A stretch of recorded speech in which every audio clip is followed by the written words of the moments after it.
the truth. We're gonna just sit here.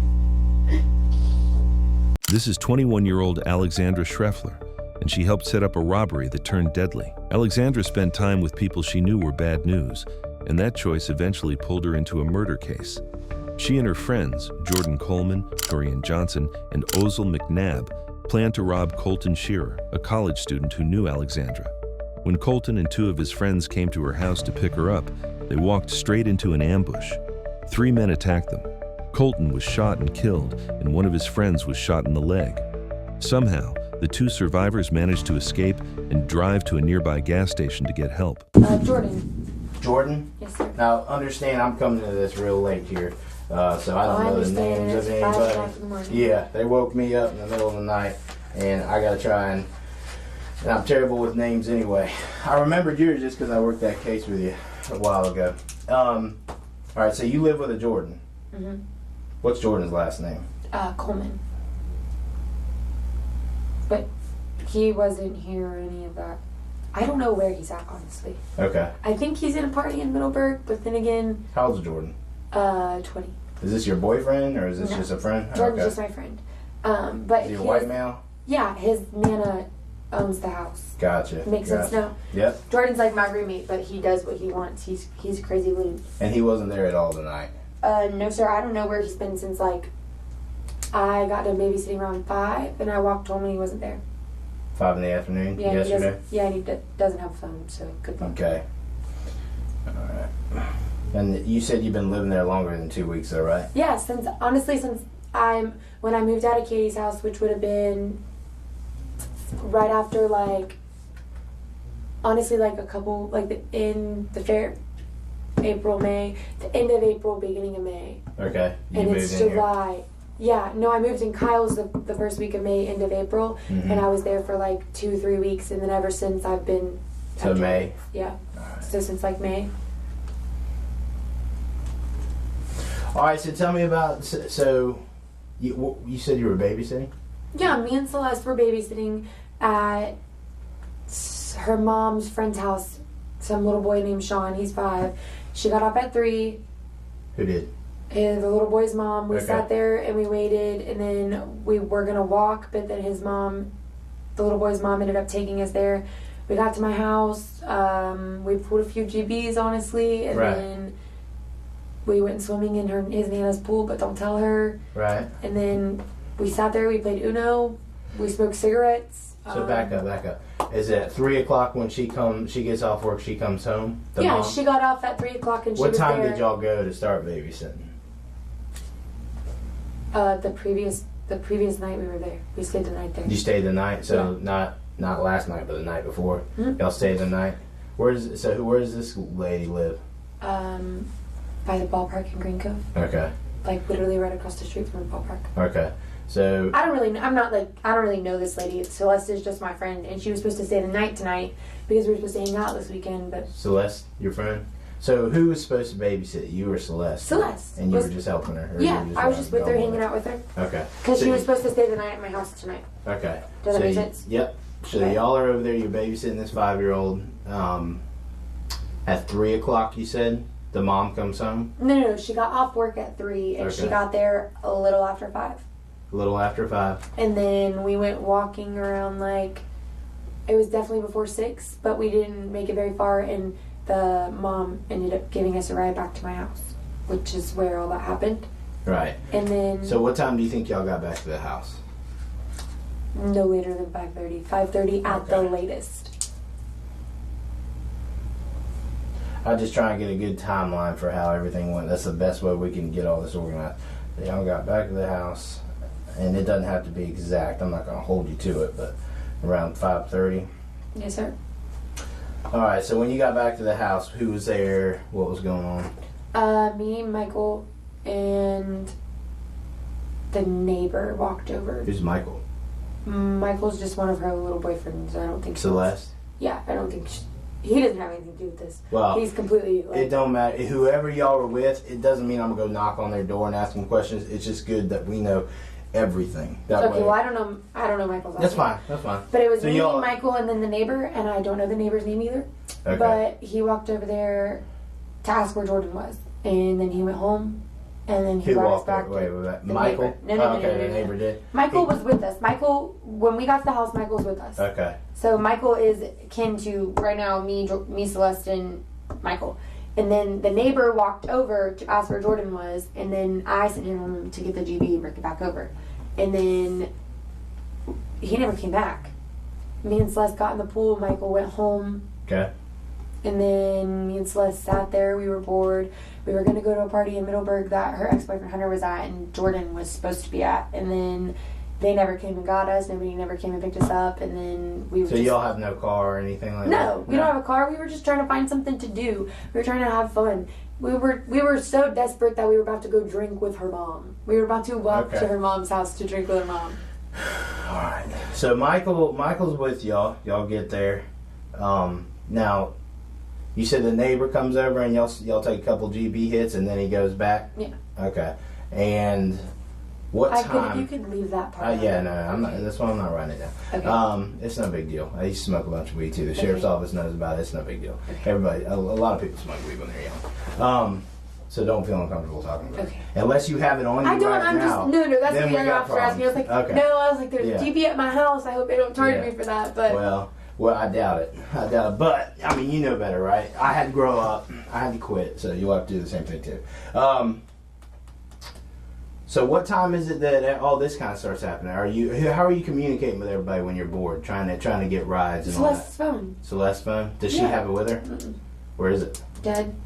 Oh, it's dead? Okay. I don't know what she did with it in the mess of things. Really? Okay. I mean, they'll find it in the house. I mean, I don't think she wants everybody going through her personal phone, but... Right. No, I get it. Well, I'm just trying to figure out how... So, do you have a phone? Mm-mm. No? Just Celeste? So. Okay. Yeah. So, y'all are communicating with everybody through Celeste's phone. Trying to get to these parties or whatever, seeing if you can get a ride. Well, I mean, yes and no. It wasn't like that. We were just trying to find somebody to hang out with. We weren't like... We threw the party idea away at 9 o'clock when they never came and got us. Okay. And we played Uno, smoked some cigarettes. Played Uno, smoked cigarettes, all right. And then around... My time's about to jump. Sorry, That's majorly. Fine. When I don't remember what time I hit Colton up, but I messaged Colton and I was like, hey, what's your number? And he sent me his number and then I texted him and he was like, who is this? And I was like, LOL, do you send everybody your number? At this time of night? You just send it to me. And he was like, just kidding, just making sure it's you. What are you doing? Where are you at? What do you want to do? I was like, I'm trying to hang out. What are you trying to do? He's like, are you home? I was like, yeah. He's like, is it your house? I was like, yeah, I have a roommate, but he's not here. Y'all are more than welcome to come. Who are you with? He never told me who he was with. He asked who I was with multiple times, and I told him. And then around... he stopped talking to me for a little while, and then it got later, and he had called Celeste's phone and was like, what's up? What's your address? Send it to me. So I sent him the address. It didn't work. He called me back, and then he was like, I'm on 16. What's the address? The one you sent me, is it working? Is it county or country? I think, because I wrote it wrong. Right, yeah. And then he never put the address in his GPS. I guess he drove by my house. I was, standing out on the porch. He drove by my house, a few times, stopped, backed up, did some weird stuff. I was like, what are you doing? I was like, I'm outside. What does Colton drive? I think it's blue. Uh-huh. Schreffler is doing everything she can to look small, harmless, and innocent. The problem for her is that the detective across from her isn't buying any of it. He knows he's sitting with someone who helped to set up a deadly robbery, someone who's already manipulated her friends and now has blood on her hands. The question now is simple. She's fooled people before. Can she fool him too? Backed up, did some weird stuff. I was like, what are you doing? I was like, I'm outside. What does Colton drive? I think it's blue. Uh-huh. A blue Chevy Silverado. Is it It's a dark, it's a dark color truck. I know what his truck looks like. I just don't know I don't remember what color. What time do you think you sent a message or whatever, or started talking to Colton? And what's Colton's last name? I don't know how to pronounce it. It starts with an S. Okay.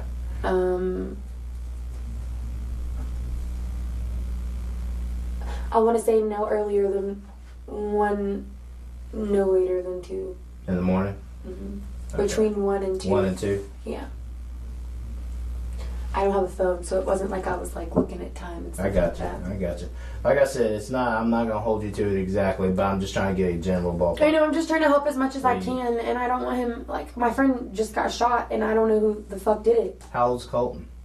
He's He's in college, so under 21, I think. Okay. Honestly, I think he's under 21, but I think he might be 21 because he went to the gas station to get beer. Did he? Okay. Unless he was, I don't know who he was with. Okay. So y'all's plans, he was going to go get beer and bring it back to your place?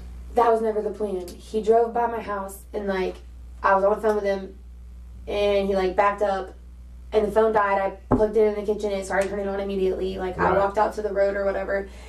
And then I walked back to the house, I picked up the phone, and it was on, and I called him back, and I was like, where'd you go? Like, I saw your taillights, like, I was out in the middle of the road. He's like, okay, stay in the middle of the road, I'm coming back. And I was like, well, where are you at? He's like, I'm at Kangaroo getting beer, it's 10 minutes till 10. It was 10 minutes till 2. That's when it happened. Yes, that's when it happened. Sorry, I'm trying to piece things together.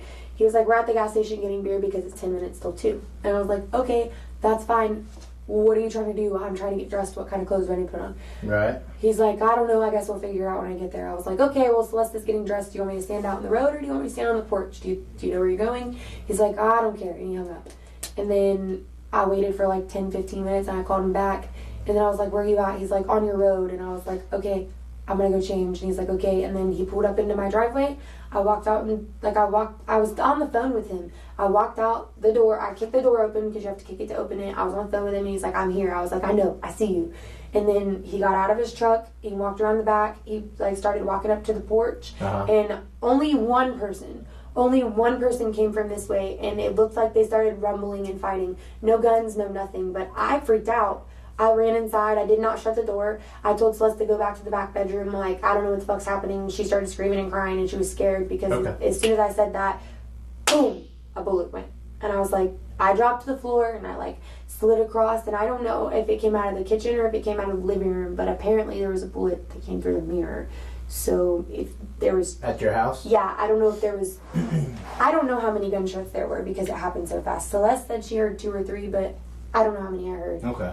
Well, okay, so he texts, or y'all are talking, he says it's 10 minutes till 2 because it's cut off for beer. He's trying to get some beer.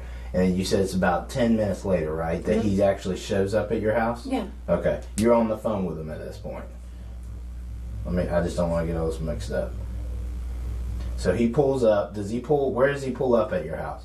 In the driveway. Just he pulls up in the driveway. Is he like right up? I mean, is there a parking area? Is it a paved driveway? I mean, I haven't been out rocks. there. It's just rocks. So do you just pull straight up to the house, just straight in? Yeah, okay.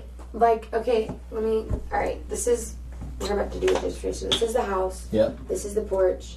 This is the driveway. Okay. There's a tree line. The driveway is about this wide. Okay. He pulled in. This is the house. This would be the back of the house over here. So this is the porch right here. There's a house part right here.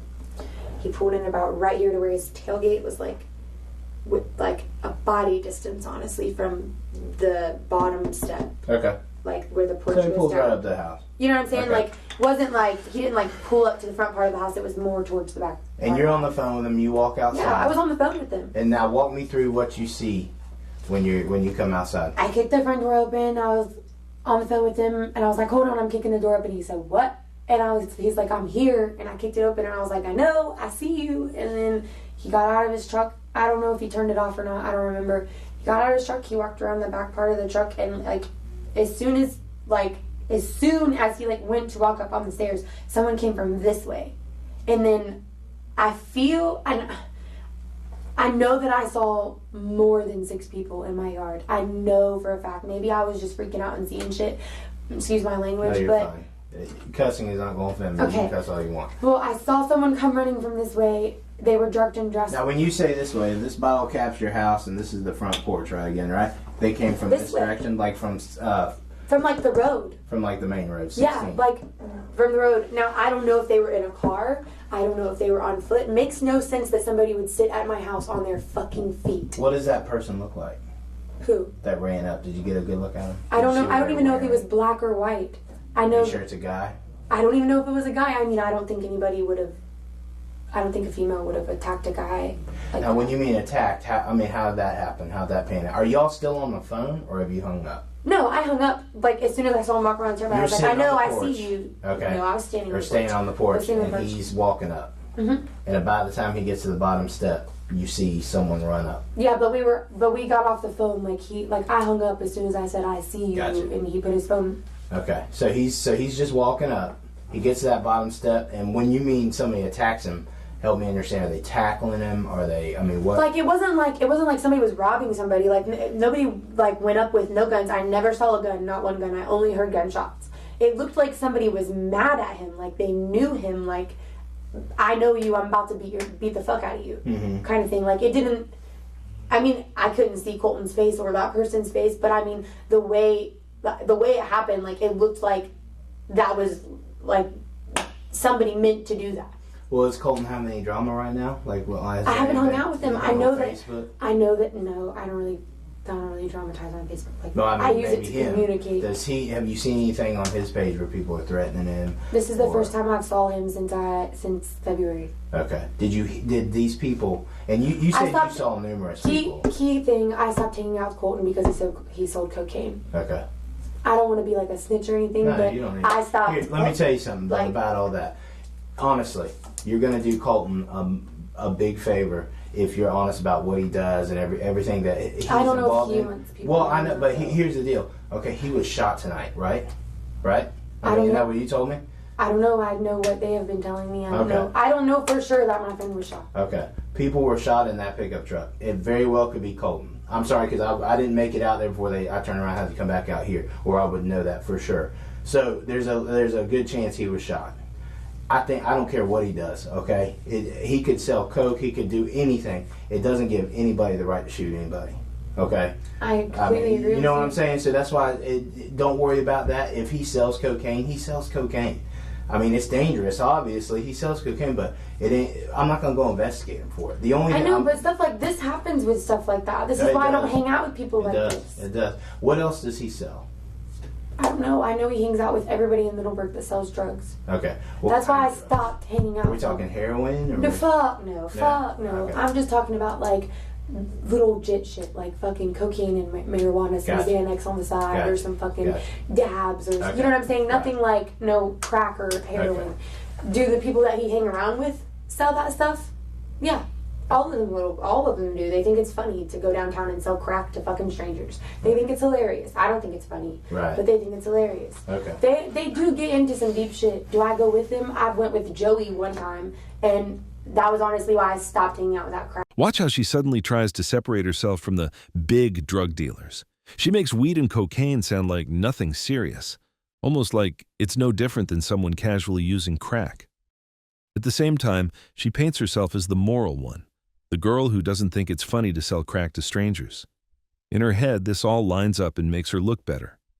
But to the detective, it's obvious this isn't honesty, it's a distraction.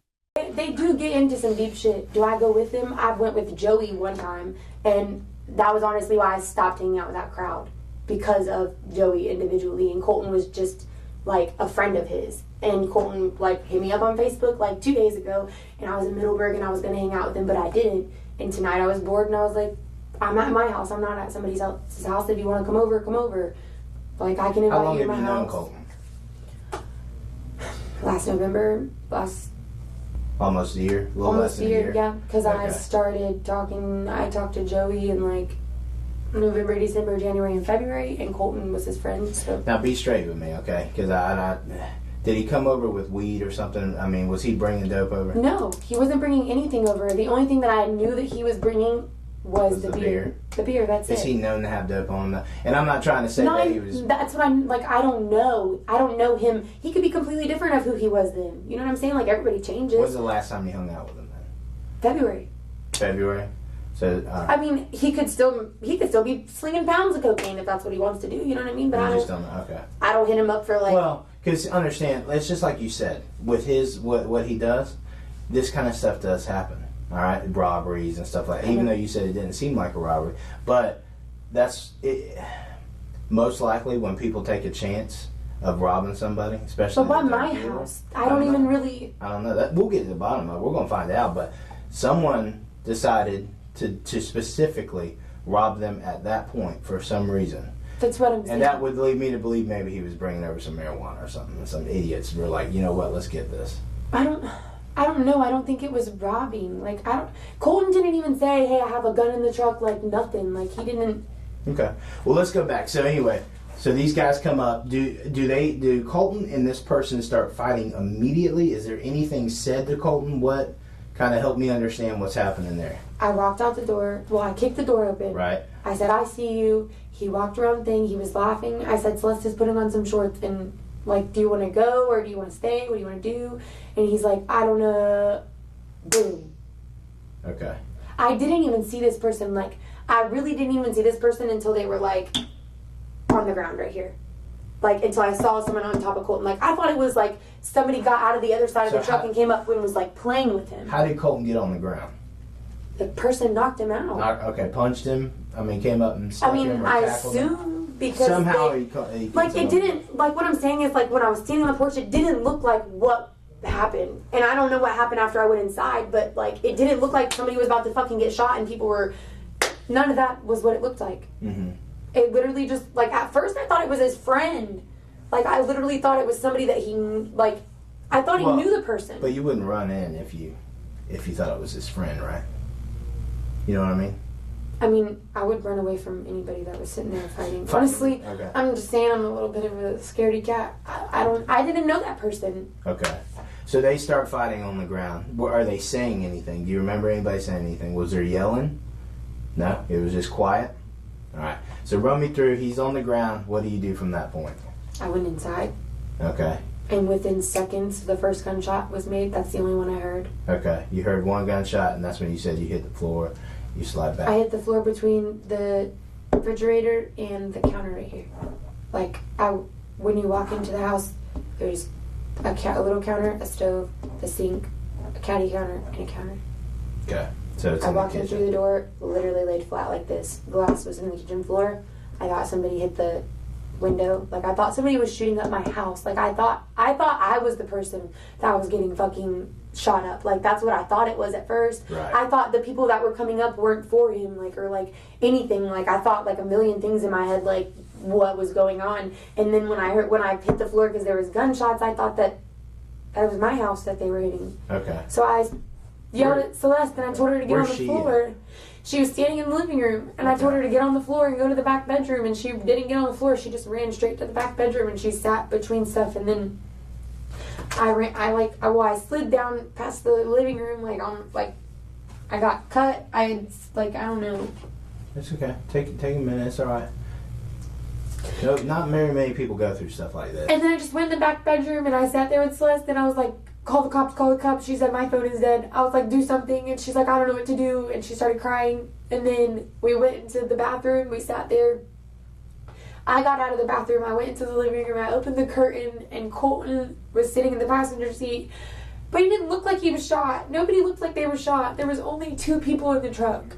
There was only 2 people in the truck? When I opened the window. Larry opened the thing. Had the truck moved at all? No, and then I went back to the bathroom and I sat there and I just waited, and honestly we just started praying, and then I saw the lights from the top of the shower. I saw lights back out and go, and then me and Celeste went outside, and I was like looking around on the ground. I didn't see any blood, I didn't see anything, and then I walked towards I guess what would be in front of the bathroom, honestly, and there was like a big blood puddle there. And Celeste was like, what do we do? I was like, I don't know. Like, literally. You're talking about outside? Yes. Okay. Like, what do you do? What do you do, honestly, when you walk outside and something like that just happened, but nobody's there? You gotta call 911, obviously. But well, we didn't have fun. I know. But what do you do? For real, what do you do? Like, I felt crazy. Like, I know I heard a gunshot. I know that there's blood on the ground, but I only know one person involved. Okay.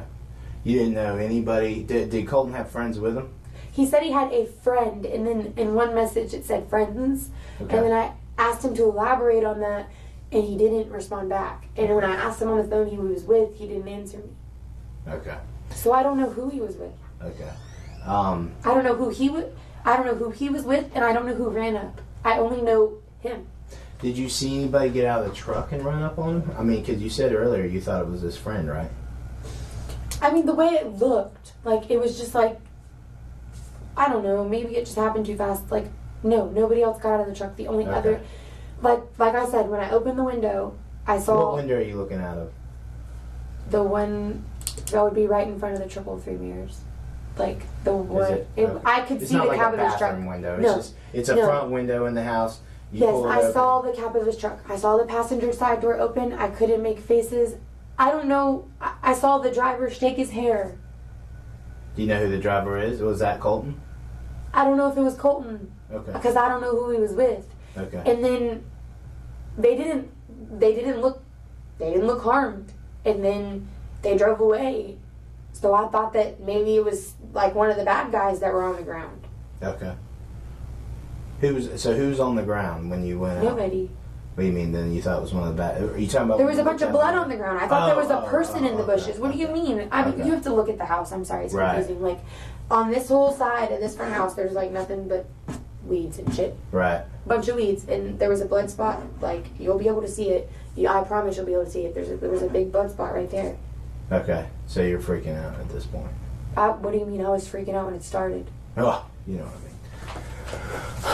So Colton didn't tell you who he came over with. He just said one message. He said he had a friend. The other he said friends. He didn't answer you. Is there anybody that you live around that might do something like this? Somebody on your road? I don't really talk to my neighbors. I'm just saying anybody you can think of, because this stuff doesn't happen in Clay. You know what I'm saying? This is like some Jacksonville crap, where people get shot up. You know what I'm saying? This doesn't happen every night out here. This is definitely different. The neighbors across the street are church-going people. The ones to the right of us are like goody two-shoe. His Nana's a crazy bitch. The only other person I really know besides like Tanner Woods and them that live on that road, but I don't think that they would. Tanner Woods, why do I know that? Because he's a fucking crackhead. Does he drive a Cadillac? Or used to drive a Cadillac? Yeah, okay, I know Tanner. Hey, do you know a Brent Wolf? No. You don't know a Brent Wolf? That name doesn't ring a bell? No. Okay. So y'all are hiding in the back, and you say you see what looks like the headlights leaving. And then that's when y'all walk out. You see the blood spot. She stayed in the bathroom. She did not walk out. She didn't walk out. She did not see any of it. She did not stand by the door. Nothing. Like, she didn't know anything was going on until I said, Celeste, get the fuck down. Like, there's a gun. And she's like, what? And just ran. Did Celeste know these guys at all? No, she doesn't know Colton. No, she doesn't even know Colton. She's literally just my friend. Is there a chance that they could have been Michael, after us? No. Is there a chance Michael? Oh, fuck no. Fuck. Hear me out. Because he's like a friend, a real good friend of Celeste, right? I mean, boyfriend. No. This couldn't be like a jealousy thing. He sees a truck pull up. He can't leave his house past 10. Is he on why? Is he on probation? Yeah. But that don't mean nothing. Oh, it does matter to his dad. Does it? Yes, his How dad old's is Michael? not. Michael's 17. 17? Yeah, no. Home dog didn't pull out a gun and rob a bunch of people or kill a bunch of people at my house. I can tell you that for sure. What have you been told by police? Because you keep saying robbing and all that. Were they robbed? He said somebody was robbed and killed. Who did? That person or whatever. That guy. When Celeste got back in the car, she said that the officer said that somebody had been killed. And the whole way here, we were trying to ask that officer, was it a robbery? Did somebody die? Like, why were they there? And he was just nonchalantly, like, answering half of the questions like he wasn't giving us anything. Okay. So I'm kind of just, like, trying to put it together. Now, he may not know, to be honest with you. Well, I understand that he may not know, and I was trying to push questions out of him that he may not have known because I'm trying to make sense of it in my head. Mm-hmm. But why else would somebody come to my house and do this? That's what we're why else? Like, why the fuck would somebody come with a gun to my house? Like, I don't even know how to turn the safety off of a gun. Why does Colton have a gun? Is it because he's a I don't know if Colton has a gun or not. Oh, I thought you said he did. Well, I heard more than one gun bullet. You think that he didn't have a gun? I feel like if I sold cocaine, I'd have a gun. Wouldn't you? Well, I know, but I'm saying, trying to find definite. Do you know if he has? No, I don't know that Colton had a gun. I don't know whose gun it was. I don't know who shot the fire, but I mean, I'm assuming that it wasn't. Colton didn't shoot himself if he was really shot, and I don't think anybody else would shoot themselves. Okay. I mean, I know just about as much as you guys know, except for I knew the driver. Okay. And y'all don't. Let me ask you this, because it'll help me out tremendously with the Facebook messages. If I brought my laptop in here and I just let you log on your Facebook and you bring up those messages, would you mind just showing me? I mean, yeah, I can. I ain't gonna go through your whole Facebook. I don't care. Listen, I know you smoke weed. I know you like to party. I don't care. It's no big deal. Okay? I just want to get that out there. But I just hang around people that do. But listen, it don't matter. But who you hang around is who you are. But it doesn't even matter. I'm not here to judge you. I'm literally just trying to figure out who shot up these people in your yard. Period. I don't care what's on your Facebook. I don't care what's on y'all's phone. That's the only thing I care about is figure out who pulled that trigger. Okay? So if I bring my laptop in here, will you show me the messages and everything like that? All right, give me just a minute. The only messages on my laptop though are hey, what are you doing? Send me your number. He sent me his number and I called him. That's fine. But Celeste's phone is down there, right? They were phone calls. I know, but Celeste's phone is at the house. Is that your house? Yeah, but I don't think she wants people coming through. Well, but here's the deal. You heard somebody got killed? Yeah. I mean, if someone got killed, we're dealing with a homicide. Okay, we're not. So if we can't worry about that kind of stuff. I mean, how do I feel her. You know what I'm saying? I feel what she's coming. I do. You know what I'm saying? How about this? I go knock on somebody's door. I mean, I don't want them going through my Facebook and stuff either. Listen, but how about this? Let's just say your mom. I come to the door and I say, "Hey, your son, your daughter, whatever's." But what you're telling me though is like everything else in my Facebook messages will be irrelevant, right? Except for Colton's. That's all I'm looking for. Okay, I don't care. She's already twisted her story so many times in this interrogation that she probably doesn't even realize how much she's contradicting herself anymore. So the detective switches gears. He brings in a laptop and has her pull up the Facebook messages. If her memory is foggy, the screenshots won't be. Who's died? I don't know yet. You know, please. No, I really don't. I don't. I really don't. I don't know the name of who's dead yet. But look at me, Alexandra. Look, do you go by Allie? Yes. Allie, I need you to take. You need to take this very seriously. I'm not saying anything, but someone was murdered in your front yard. Don't say that.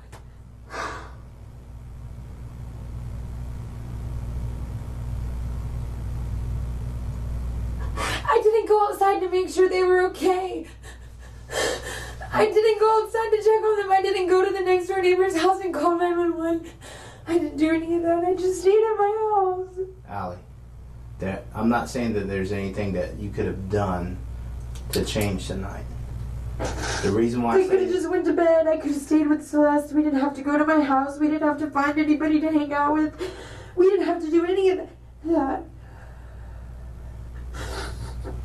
Allie, the reason why I say this is probably the most serious thing you've ever been involved in, right?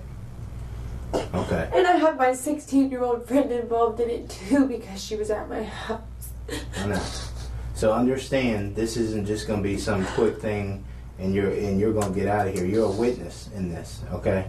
I don't want to be anymore. But here's the deal. Let's say, and like I said, I don't know. Let's say Colton's your friend, right? Or you've known him for a while. If he is the one that was killed, you owe it to him to tell us everything, right? And help us, right? Now, as soon as I find out, I will be straight with you. I'll tell you. I know there was multiple people in the truck. I know there's multiple people that were shot, and I know that there's one dead so far.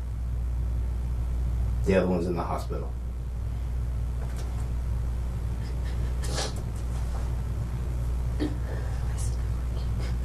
It might be. Put it up here. It might be because of. Let me see. That's the neighbor. Okay. What's the neighbor? His name is William Buckhalter. That's who shot him? What? Is that what you said? I said that's the neighbor. Oh, I thought you were talking about for this whole thing. No, the neighbor said, hey, did you hear the gunshots? Oh, no, I don't care about that. So the neighbor's name is William Buck. What is it? Buckhalter. Buckhalter.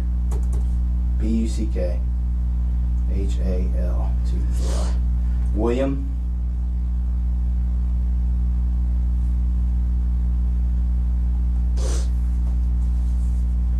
Now, obviously, I know I don't have to tell you this, but don't be messaging people on there. That's the only thing I gotta make sure you don't do.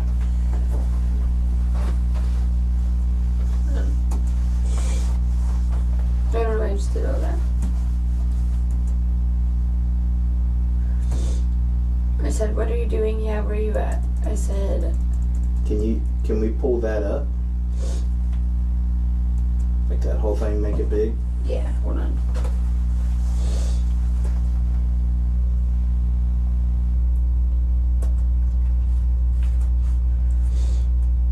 saying there's previous conversations from me and him that I'd rather you hold on. Well, don't listen to me. All this is important, so don't delete anything and all that. I'm not. But this is not the right person. Hold on. Not that one down.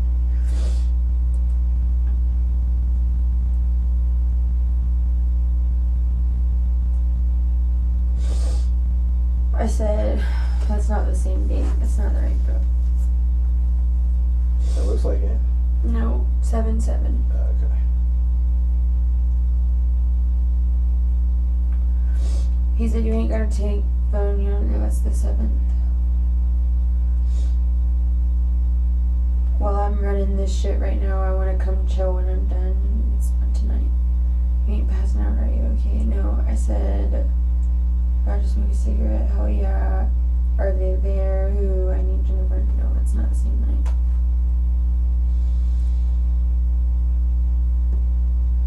It's the 8th. Coming to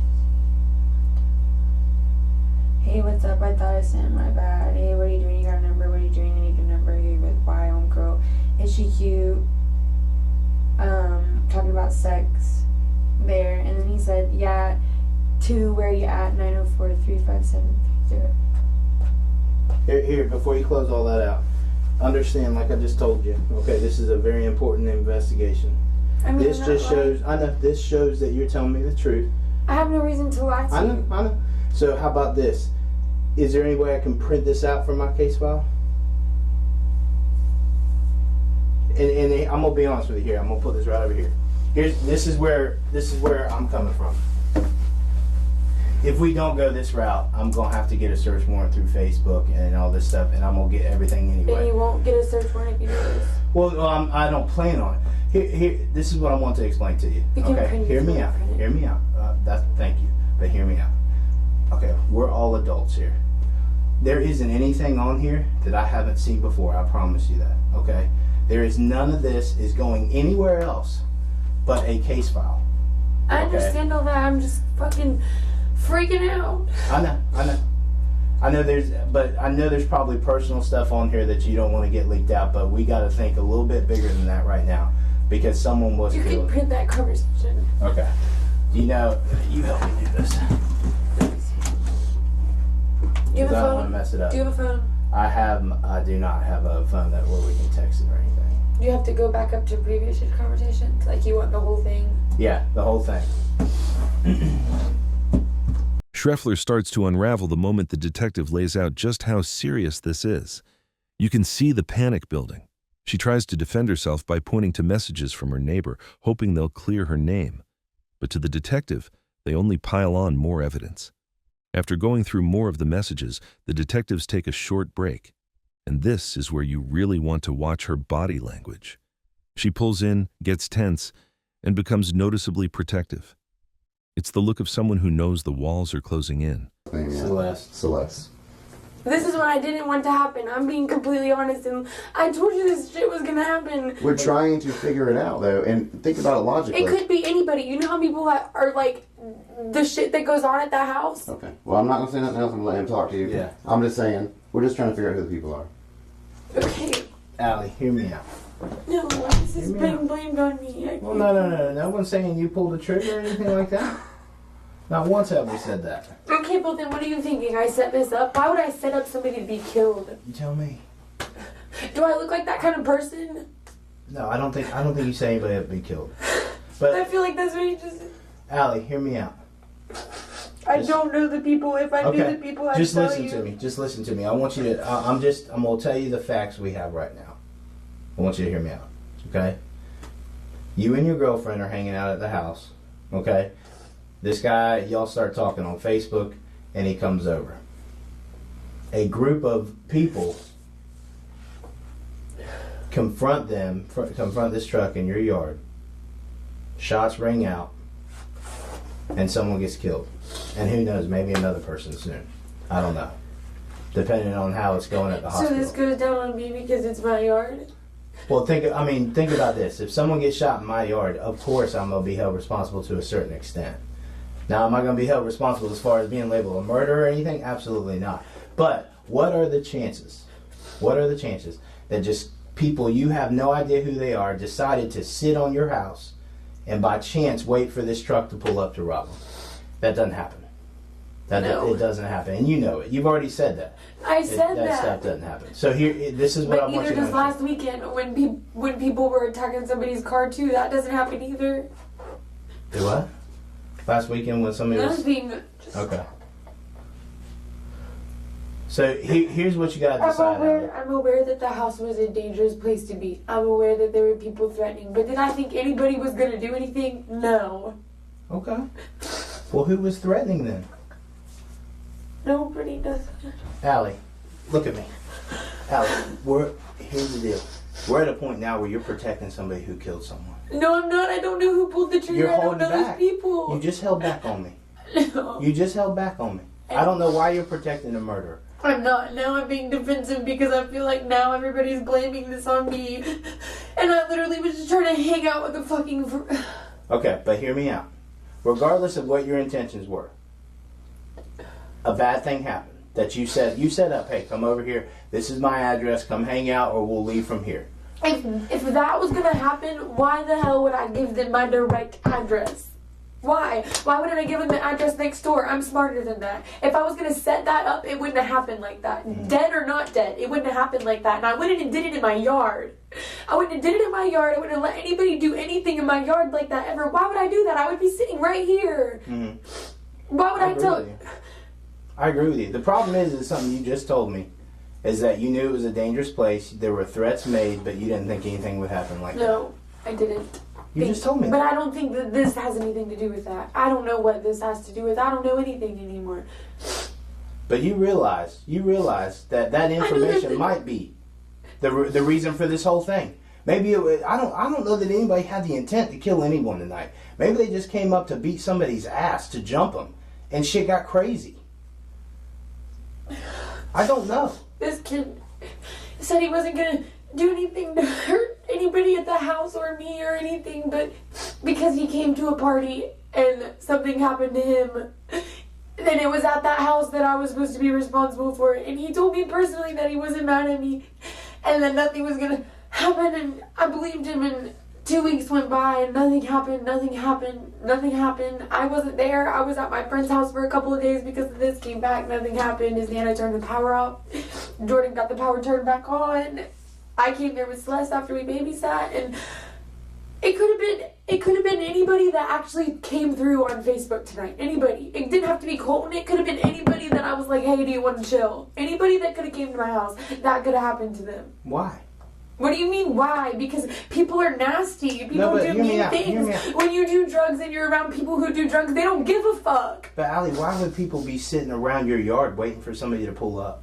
Because they, I don't know. That doesn't make sense. And I'll agree with you. A lot of these drug things, they don't make sense. You're right. But this is... I don't know every part to every single story to sit here and tell you everything that's going on. It could be relevant. It could be irrelevant. So let me decide whether it's relevant or irrelevant. No, because I'm the one that's going to be thrown through the mud for this, not you. What? Who's going to throw you through what? Who was it? Why did this happen? You're willing to take a chance that you're going to cover up for a murder. You're willing to take that chance. What? I'm not covering up for no murder. I didn't do anything. You need to tell me what happened 2 weeks ago or whatever, and who it involved. I don't know everybody's names, last names, first names. I don't know. Well, there was a lot of people at my house. We had a party. Some shit went down. Some guns were pulled out. What is some shit? I don't know. I wasn't outside. Neither, and Celeste wasn't there either. Okay, but you've heard.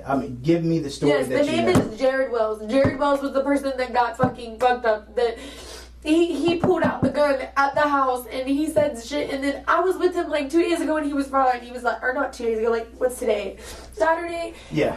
And he was like, well, my people are coming to that house and they're going to fucking blow shit up and blah, blah, blah, blah, blah, blah. And I was like, please don't send me to the house. I had nothing to do with this. Don't do that. We're not. He told me that they weren't going to do anything. So that's irrelevant. But okay.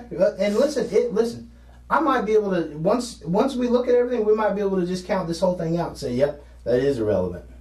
But if it's not, then... But, yeah, I mean, how... I threw names out there that didn't even belong in this. I don't want to be in this anymore. Are you serious? Allie, are you serious? Now, did Jared have issues with Colton? Was Colton there? No. Who did Jared Wells have problems with? I don't know who did... I told Jared the same thing. I don't know who did that shit to Jared. I don't know what went down. I don't know any of that. Did he get beat up? I think he got jumped. I don't know. Okay. I think he got jumped. I think he got robbed. Somebody said... There was a bunch of things said. I don't know a straight answer to be telling you the complete truth. Just tell me what the this. rumors are. All those things. Okay, so that Jared was robbed and that he was jumped. What was he robbed Arrested. of? He was arrested? Apparently he was arrested. At your house? No, at some other house. This is just so really long. Okay, well here, let's do this. I think it's fair. I think it would be fair to whoever was killed tonight that we go through this story. Okay. We were at Jordan threw a party at the house. At your house? Yes, and Jared was robbed of like a whole bag full of drugs. Okay. And apparently they gave it back. I don't know. I don't know that information. Okay.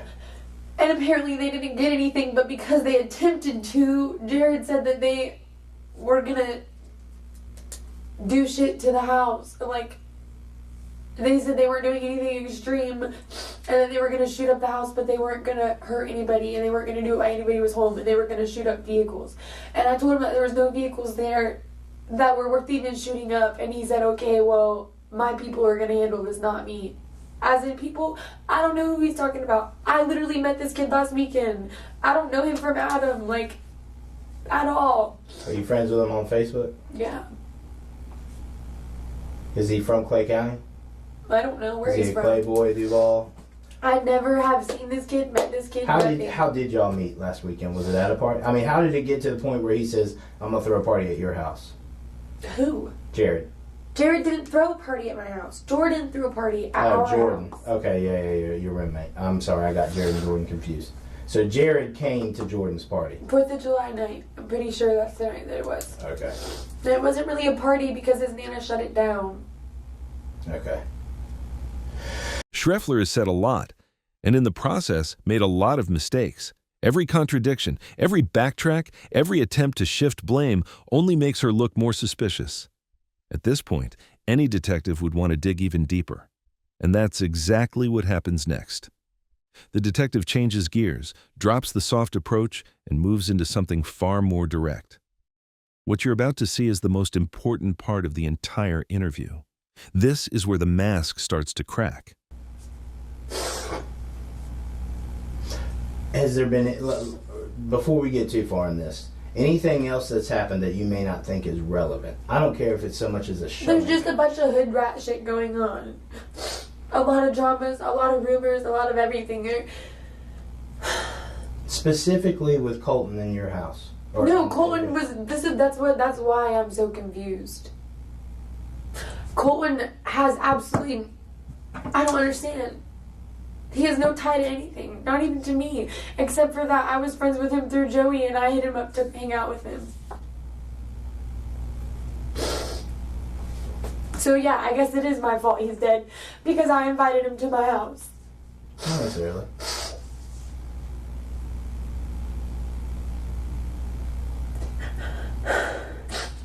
You gotta understand, what we're trying to figure out, it sounds like what you're trying to figure out too, is why would they choose Colton, his friends, in this truck? Why? I mean, it's crazy to sit here and say that this group of people were set up around your yard or in the woods or whatever, just waiting on somebody to pull up, unless they knew there was dope in that truck, or that there was a possibility. How do you know that they were standing there waiting? You think these people were just walking by, saw the truck, ran over, and committed a robbery and a murder? No. Right. So there was somebody waiting and watching my house? I mean, how else could it happen? This doesn't happen anywhere else. There's nobody at my house getting shot up and all that because nobody's around. People don't just they don't just commit murders like that. I know that. I mean, they don't. I mean, no, I don't actually know what that's like, but... Right, I get what you mean. So it had to have been, and you'll be surprised by the end of this, and I really hope you're not lying to me. I'm not saying you are. I really hope you're not lying to me. Because by the end of this, it will come out if you knew about it. And understand, if you even knew anything, and you held back at all, then you are risking your freedom with that.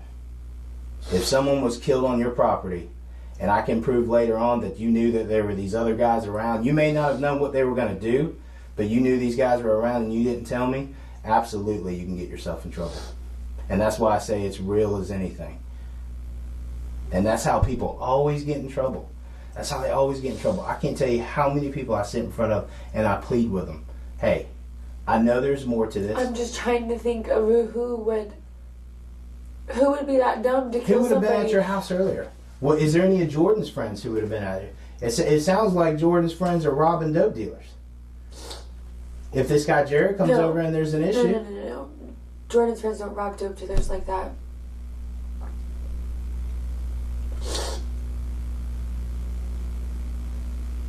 Almost every single case I work like this, I'm going to tell you. Almost every single case. I'm sitting in here, and it always pans out to be like this. I'm sitting in here with a female, and I'm talking to her. She's invited somebody over, or she's told somebody something, okay? Just unbeknownst to them, really giving somebody a plan to rob someone or whatever. The last one was over in St. John's Landing Apartments that I work. But rob Colton for what? I don't even know if he sells drugs or does drugs. Colton, you just told me he sells cocaine. Right now, at this moment in time, no. But hear me out. And then you also just showed me the message where he says, I'm running this shit right now, but I want to hang out with you after. We can read between the lines. I'm not stupid. The guy sells drugs. Okay. I'm not in. But I can't honestly say that. But I guess he's not here to defend himself either. But the last time Colton sold me drugs was when I was with Ellison Lucas, and we hit him up at 9 o'clock for treat, not any hardcore drugs, for fucking pot. And he didn't even come until I guess 3 o'clock in the morning, and I was asleep. Right. You know what almost makes more sense to me in this whole thing? Is if he was coming over to give y'all pot or whatever, or to sell y'all pot. I'm not saying, just hear me out. I promise I'm going to let you talk. It just would make more sense to me that he came over with drugs, either to smoke out, hang out, or whatever, but he came over with drugs. Someone knew about it. Someone had to have known about it. There's more. No, there was plans to go get drugs, not have drugs. He didn't have drugs when he got there. Oh yes, he did. I can tell you 100% he did. Okay, well. You see what I'm saying?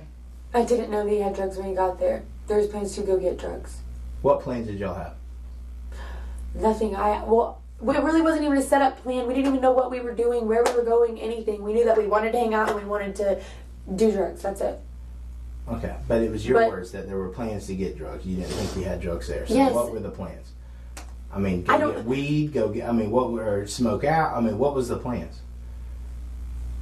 In your mind, what did you want to do when Colton comes over? I was bored and I wanted to hang out with... me and Celeste just didn't want to sit there by ourselves. But I'm just saying, when he comes over, what's in y'all's mind? What's y'all's plan? Go get weed, smoke out? Probably. Go get coke? Probably. Okay. I mean, depends on how the night goes. I mean, it doesn't... I don't know.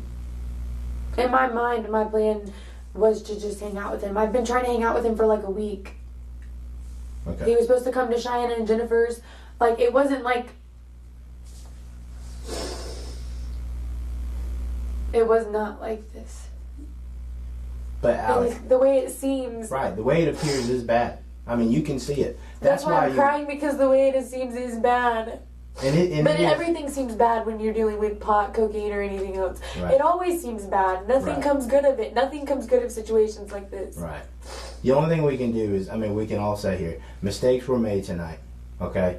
People made bad decisions. And I'm not talking about just you. Obviously, there's a lot more people that made bad decisions. There's nothing we can do about what happened. The only thing we can do from here on... What do y'all want me to tell you? I need you to be more cooperative. I need you to be way more straight up. It took way too long just to even get this Jared guy's name out of you, okay?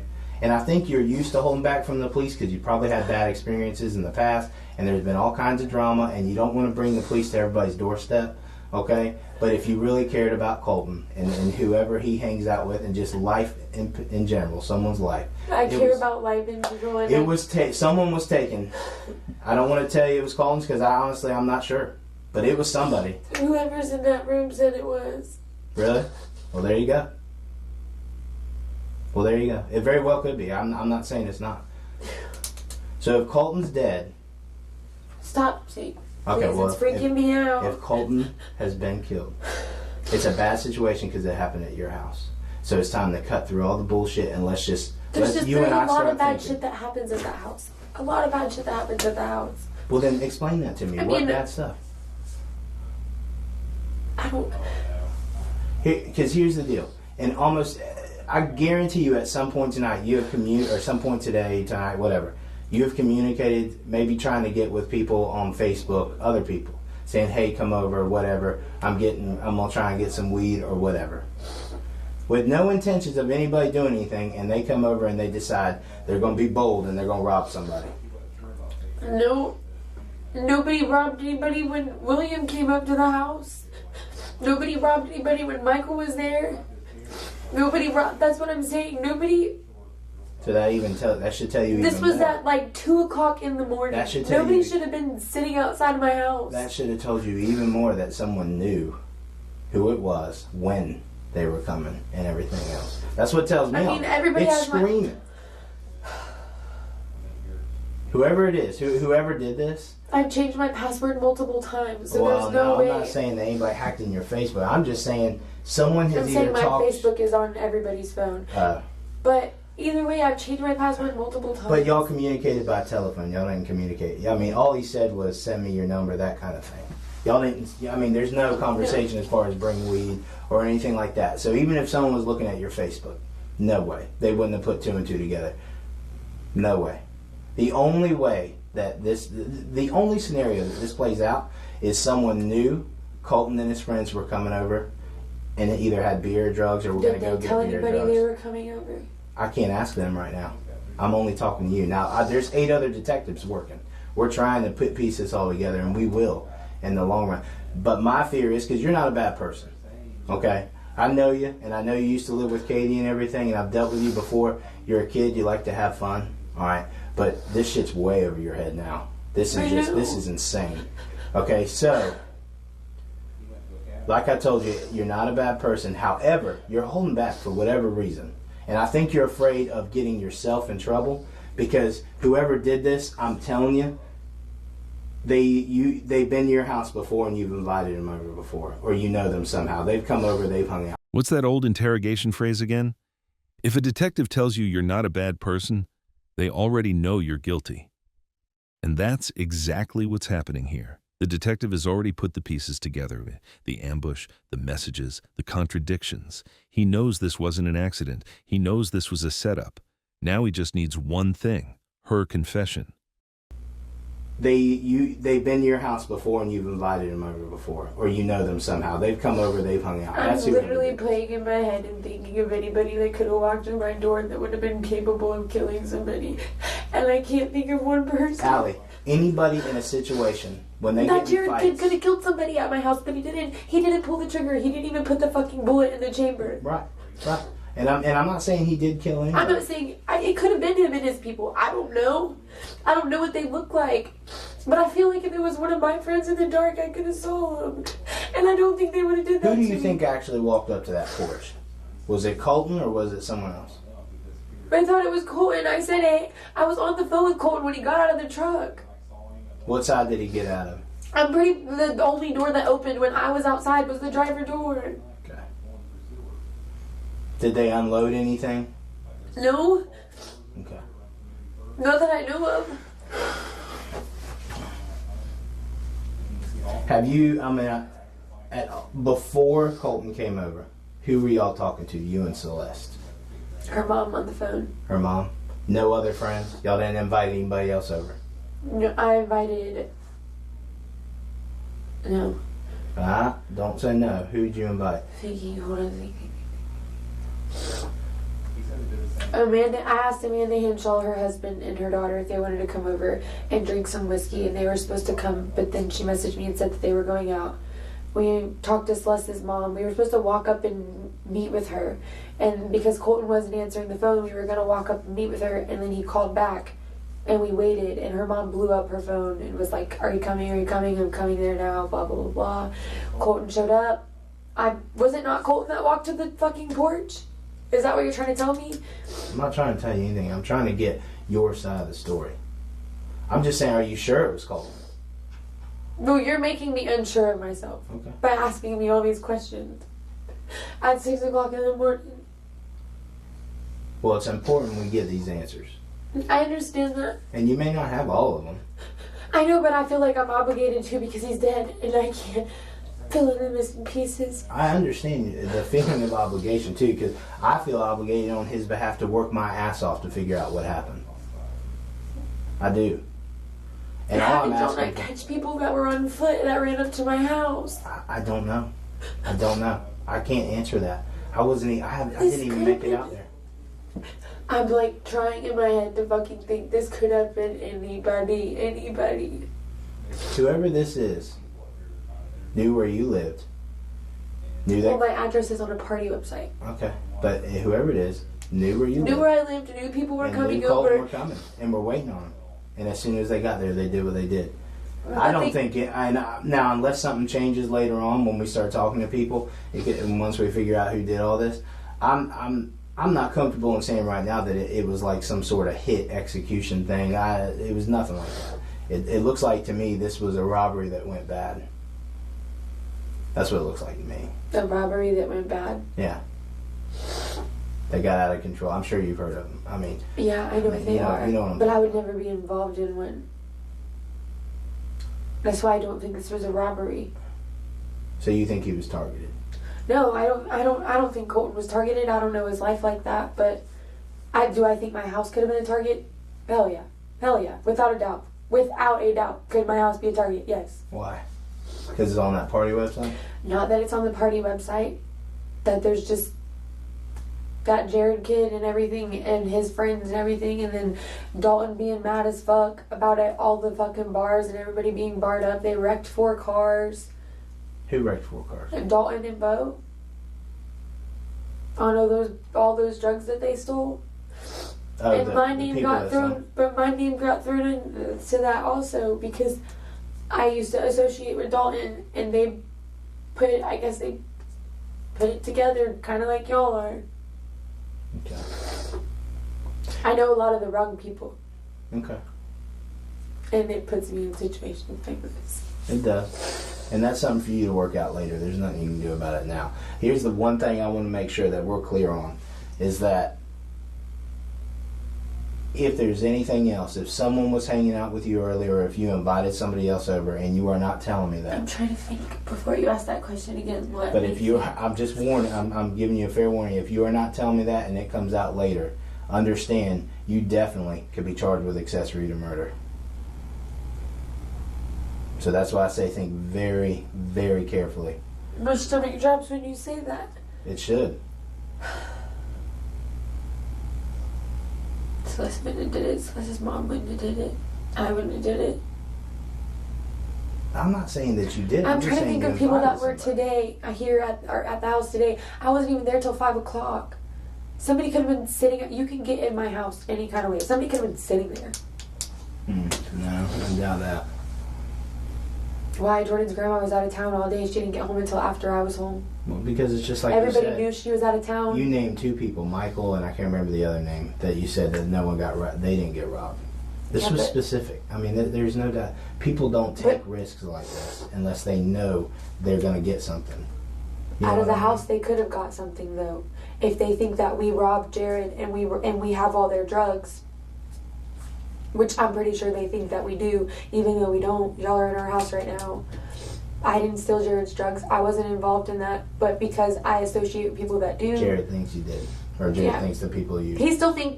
I know that he still thinks that I had something to do with it, even when I didn't. And even when he told me that he didn't have a problem with me, I know that if it was me in his situation, that's my house. He had his shit taken from my house with people that I associate with. Bitch, fuck you. Mm-hmm. Straight up. That's what I would say. Kind of like that guy's feeling. Like, my friend was killed at your house. Bitch, fuck you. You see what I'm saying? Mm-hmm. And that person gets mad, that person tells that person, and that person tells that person, oh, we're a bunch of fucking... Well, other than Jared Wells and Dalton Carver, who do you think has an issue with your house? And those are the only two names that have been... Well, Dalton hasn't even been to my house. Does he know that I live there? Yes. But he won't come there. He hasn't been there since I've lived there. But he thinks the stuff y'all... Or well, not y'all, but no, the stuff Jared thinks that the shit that was stolen could be there. I mean, Jared asked me, he was like, get my drugs back for me. And I was like, I don't have them. He's like, get them back. I was like, I don't have them to give them back to you. I haven't even seen your drugs. Is Jared's name on Facebook Jared Wells? Okay. And you've known him since July 4th. Jared, what's he look like? Little white boy, kind of like Colton, honestly. Does he have tattoos or facial hair or anything crazy? Anything that would make him stand out? No. No tattoos? Okay. He lives in a trap house off Nolan. Off Nolan? Alright. See, well, that's helpful. What does he drive? Y'all impounded his car last week, so I don't know. And What car was that? Or didn't impound it, it blew up when he was arrested or something like that, and it was towed, or I don't know. What did he get arrested for last week? I don't know. I wasn't there. Look his name up. I will, but it's I don't even know if he was like really arrested. You see what I'm saying? You just Like, tell these me are that. just rumors. Or rumors you've heard. I'm telling you everything I know. Okay. It was a white drive? car. That's all I know. I don't really know cars like that. It had like dents on the door, but they were like made on the car. Okay. What are those? Older model, newer model? Yeah, like Eclipse looking cars. You know what I'm talking about? Yeah. Okay. Like it a was rice burner? Yeah, it was a 2-door car. It was white. He said the transmission blew up in it. Is Savannah his girlfriend? No. No. I think she was just a random Chick that he was with. Who do you think did this? I don't know. I mean, seriously. I don't know. Those are the only people that start into my house. And that's been in the past couple weeks, right? It's only July 10th and July 4th was last weekend, so It's yeah. only been a couple days. But why not come out and tell me this right off the bat? Hey, I don't know that these guys are involved, but these people... Because what if they did that? I walk out of here, what if I'm next? What if they didn't really mean to kill him? Here's the thing, though. Let's say they didn't mean to kill him, okay? And they know whether you talked or not, you're still a loose end, right? It doesn't matter whether you talk to us or not. If they're going to kill you, they're going to try. So when you walk in this building, I'd be singing in hopes that we put somebody behind bars before they hurt anybody else. That's the only way this gets through. And I'm going to tell you this, too, right now. I'm not being like... I'm trying to be like nicely when I say this, but sometimes y'all aren't faster than me. Right, I agree with you. The law's not perfect. We're not perfect. I'm not saying you guys aren't perfect. I know you'll help and protect and serve. Like, I have respect for you guys only because of Katie, but at the same time, a lot of people have the feelings that we can't do anything until something's... Like, if I said his name right now, and y'all go to his house tomorrow or the next day, what's stopping him from coming and shooting up my house again? Yeah, you're right. If it was him, what's stopping him? You're right. You're not going to stop him. I'm not going home, Right. but... I don't even feel safe in my own home now. And if I personally set up a robbery and was like, look, this kid's coming, blah, blah, blah, blah, blah. Come rob the fuck out of him and kill him, or don't kill him, or hurt him, or whatever. Whatever you want to do it. Why would I bring them to my house? Because a robbery is no... Even if they're robbed, and the way you're making it seem, like, or the way that it's being, like, the way it looks or seems or anything, why would I send somebody I know, somebody that's my friend, or not even like my friend, but associates like with me, like we talk on Facebook, like right. Somebody that knows me as a person. Why would I bring him to my house to be robbed? If it was a complete stranger, okay, hell yeah, I'll fucking put the handcuffs on me. Maybe. But why would I do that to him? And I'm not even saying the murder part. Like, fuck the murder part. Why would I have somebody that I know robbed? I don't know. But it's happened. I promise you. Do I look like I'm on drugs like that? No. To have somebody that I know robbed? I'm not. I don't have the heart like that at all whatsoever. No, I don't. Listen. I don't even get into shit seriously like this. That's why this is scaring the fuck out of me, because I don't. And people like this, they always talk about shit on Facebook, like if you're a snitch, you're going to end up in a ditch, this, that, and the other. So me telling you your names, okay, yeah, I'm singing to you guys, but what are y'all going to do when I leave here? I'll tell you this, though. When I feel like I'm the only one that's, like, I feel like it's being pushed on me, and then I talk. And then what? Then what when I leave? Then what? I talk. Well, you haven't really told me anything other than 2 names that might be involved. I told you where the kid lives. Right. Do you think we're in do you think we're so stupid that we're going to do dumb things that put your life in danger? No. You don't have to intentionally do anything to put anybody's life in danger, obviously. No. I mean, we don't. But I think if they were worried about that, you'd have been shot tonight too.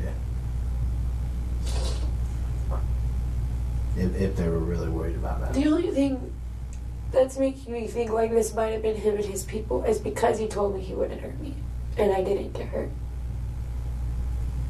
It's very possible.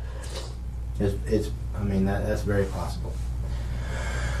But I'm gonna tell you this. It's just like you said, from an outsider's perspective, when you're looking into this, you know what this screams is that you and Celeste are involved. And by what I mean involved, I'm not saying that you necessarily set up a murder or maybe not even set up a robbery, okay? But you invited some people over, y'all were hanging out with someone who either overheard or through talking to y'all knew he was coming over and decided to take it upon themselves to set up a robbery. Or the flip side of that is y'all just set up a robbery thinking, hey, it's no big deal, we'll get a little bit of dope. People have been robbed at the house before. All these guys, they just start jaw-jacking, it's no big deal. We'll smoke out, people will be over it in a month, it'll be no big deal. That happens all the time. I work them all the time. Both of those options say I set it up though. What's your third option? It's literally the way it looks, like there is no option for me. Like even if I am telling the truth and you believe me or you don't believe me, like... let's be clear. I have no reason not to believe you now. But I can't tell you how many times I walk out of this room, and then from everything else that's going on in the background, with all the other 8 detectives that are working, it ends up really bad. Everybody has different stories, and it's my word against everybody else's, and I don't... But I don't want it to be like that. I don't if you're telling the truth, though, here's the deal. We live in Clay County. We don't live in these major cities where people are getting murdered every day. This community talks. Okay, this isn't going to be a real tight-lipped thing where people don't say nothing. We'll get tips on everything. People will be ringing our phone off the hook. We're not talking like this is some mafia craziness or whatever. This is a group of kids. If I knew who it was, do you honestly think I'd tell you? I think if you do know who it is, you're afraid to tell me. Because I think you're afraid for your life. Don't answer my question with a question and switch it. That's what you're doing. When I asked you, what did you just say? You just said, why would I set up a robbery? You're answering my questions with questions. I didn't mean, I'm not meaning to do it like that. So if you're going to play games, I'm going to play games too. That's not how I'm meaning to do it. So let's cut through all this bullcrap. I want you to believe me. I want them all to believe me. I want Colton's parents to believe me. So then here, Allie, tell me the truth. If you're in over your head and you invited somebody over or you set up a stupid I am in over my head, but I didn't set up any robbery and have anybody killed. I'm not talking, I know you didn't have anybody killed. Or set up a robbery, or set up anybody to get hurt or anything, or set up anybody to take anybody's drugs. Did you or Celeste tell anyone else that Colton and his boys were coming over? No, and even when we made those plans with Colton, we lied to Celeste's mom. Halfway lied. We told her we were going to ride dirt roads, and that we weren't coming to hang out with her.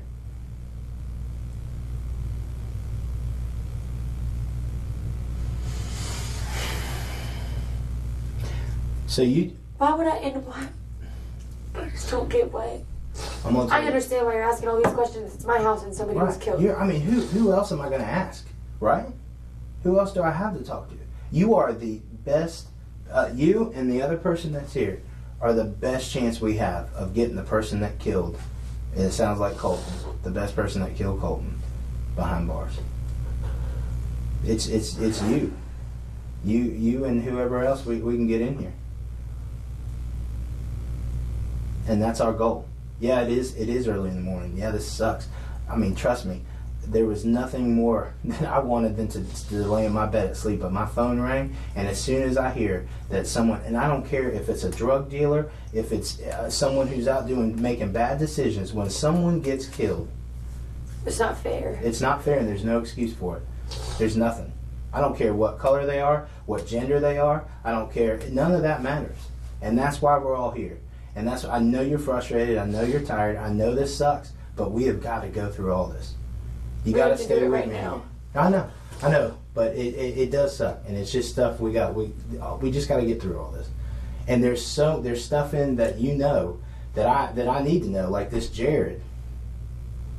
And I didn't know that to begin with. And it's just like you just said a minute ago. Right now, the way everything looks, it looks like everything's on you. And now I just drop stuff and spill stuff, and it looks like I'm turning it away from myself. Right. I mean, in a way. But no one's saying you're lying about it. I'm not. No, I'm not saying you're lying about it. I don't have any reason not to believe you. I'm just saying if you are. Let's just, because some people are really good at lying. If you are ask lying. Katie if I'm a good liar. Well. Straight up. And I'll tell you, that was my next step is if I'm telling you, we'll bring Katie up here to talk to you. Bring her. I will not lie to her. I can't lie to her. I will literally walk out of the room before I lie to her. I've done it. I walked out of her house before I lied to her about having my boyfriend over. That's why I don't live with Katie. Because I couldn't look her in the eyes and tell her I didn't have my boyfriend over when I did. And then she found out from Chloe and Zoe. Right. I'm not a good liar, and if I was sitting here lying to you, you would know.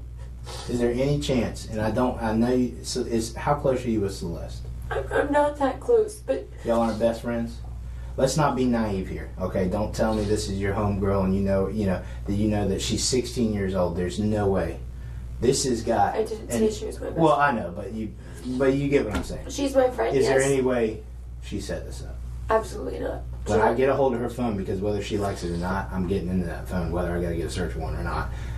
If I see stuff where she set it up and that you're involved...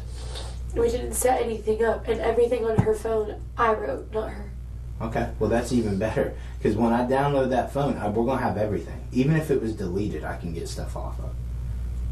I understand that. All right, I just want to be clear.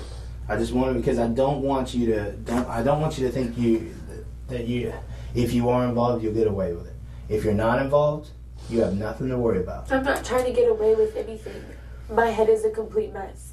Somebody just got shot. I heard them get shot. I didn't know they got killed. I didn't even know who got shot. I don't know who shot who. I don't know if it was nothing. I don't know. I know that there was blood on the ground. I know that I invited my friend over. I know that I had my 16-year-old friend over and that her mom left in care with me.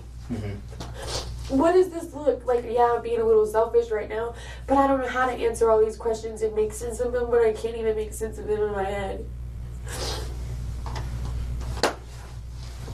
Alright. Can I go home? At this point, while we're talking, I would say, don't you want to continue talking to me about this?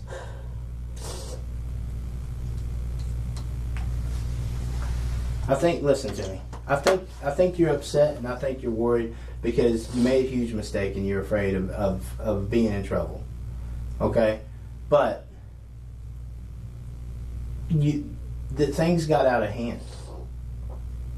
Your part in this has nothing to do with what actually happened. And here's the deal. Celeste is 16 years old. And I'm sure they're out there talking to her right now. And when she tells me different than yours, because she's going to, I'm sure, she's going to tell us, okay, listen, we made a mistake. Then you're going to be in a whole heap of trouble. So before that happens, Allie, I'm pleading with you. I know. Can I please talk to Katie so she can tell y'all if I'm lying or not? Because I feel like nobody believes me, and that's why I'm crying. Because no matter how I make myself look or no matter what I say, it's going to be what the evidence says and what he or she... Schreffler wants out. She's done talking, done pretending, done trying to keep her story straight. At this point, she knows she can't keep lying to the detective. Every answer she gives only tightens the trap around her. You can see it in her posture. She's fully in protective mode now, arms pulled in, legs shifting, eyes darting. She's not thinking about the truth anymore. She's thinking about escape. She just wants to get out of that room, but the door isn't opening until the detective gets what he came for. Of some stupid charge. It's not stupid. I know it's not stupid to you. I know. I understand that. But let me tell you something, Allie. The way this is panning out with everybody else talking, if you do not tell me the truth, you're going to go to jail for a long time. Please don't say that. Can I talk to Katie? Yeah, sure, if you want to. I don't know. I can't guarantee that I can wake her up. I mean, I can try. What's today? Sunday or Monday morning. I know that she doesn't want me to involve this. And she said if I ever got in trouble not to call her. Well, then, Allie, you know what, though? Allie, we're at a point now where it's either you're going to be cooperative or you're not. I'm trying to be. I don't want to go to jail. I know you don't want to go to jail. So do everything you can not to be put in jail. Tell me the truth about your You promise if I tell you the part. truth, you're not going to put me in jail? You promise? I can tell you right now, from talking with you, I don't think you've murdered anybody. I don't think you set up a murder or anything like that. I will not drop a booking sheet on you for murder or anything like that. But I cannot listen to me. You put yourself in a bad situation. I'm not going to make you any promises that, I mean, let's just say, I don't know if you said you had a GB in your house. I don't want to tell you no, you're not going to get like some stupid misdemeanor charge, and then it come out later that I lied to you. Well, it wasn't in the house, it was on the property, so the property's not mine. Well, there you go. Whatever. But that's what I'm saying. I don't like making promises. I'm talking about like robbery, murder, shit that's going to put me in jail for more than a night. I can tell you, this is what I can tell you at this point. It's everything that's going on around us, with everybody talking, Celeste talking, and then we're going to start piecing this all together. It sounds like everybody's starting to give it up. Those are the ones who aren't going to go to jail for a long time. The people who don't tell us the truth and lie and all that, when it comes out, they're going to be the ones that get examples made out of them because they were not cooperative, they show no remorse for human life, and they will not even just talk. I do care. Then just tell me it's a small part. I just invited him over. Okay, so who do you want to invite over? Colton. No, I didn't set up a robbery. I was supposed to leave with Colton, and Celeste was supposed to come with me. Allie, we're backtracking. We're not. That was the plan.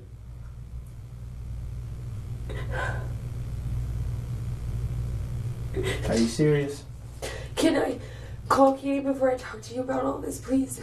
Because I don't want to go to jail, and I don't have any family, and I don't have anybody that's going to bail me out or give me an attorney because I have dumb friends. I don't. I'm sorry, I don't. Right. And I do care about Colton, and I do care about his life, but I didn't murder him, and I didn't rob him, and I didn't do any of that. But you know what? Listen. My life matters too, and I'm not going to throw it away over some... Why do you think I'm still in here talking to you? I understand. It almost sounds... I'm getting text messages now where it almost sounds like I don't even need to talk to you anymore. I mean, we can just throw handcuffs on you and be done with this whole thing. Handcuffs for what? For conspiracy to commit robbery or whatever you... I mean, I can come up with a list of things, I'm sure, with everyone else is telling us. But everyone's got a side to a story. If you don't tell your side of the story, then, I mean, that's on you. That's on you, and you're going to get charged. 100%. And we're at a point now where you tell me the truth, and I can at least go to my people and say, hey, listen. And I can explain to them the kind of person you are, and that, I mean, the honest truth of it is you just made a stupid mistake. There was no intent. Mistakes still send you to jail. They do, but they don't send you to prison. I'm not gonna be able to go to jail and get an attorney. And I won't even be able to put money on my books or do anything. I don't have anybody. I have myself. That's it. Well, then do the right thing. Do the right thing. If that's all you have, it sounds like you have no choice. Allie, you've got to tell the truth. I mean, it's going to come out one way or the other. You've got to tell the truth. Are y'all charging me with something? Right this second? I don't know. I'll have to go check with them because they're talking to somebody. Will you ask them, please? Why? What does that change? Everything. So let me get this straight. Your friend's been killed, and if you find out you're being charged with a crime, you're just gonna. Because I'm not gonna.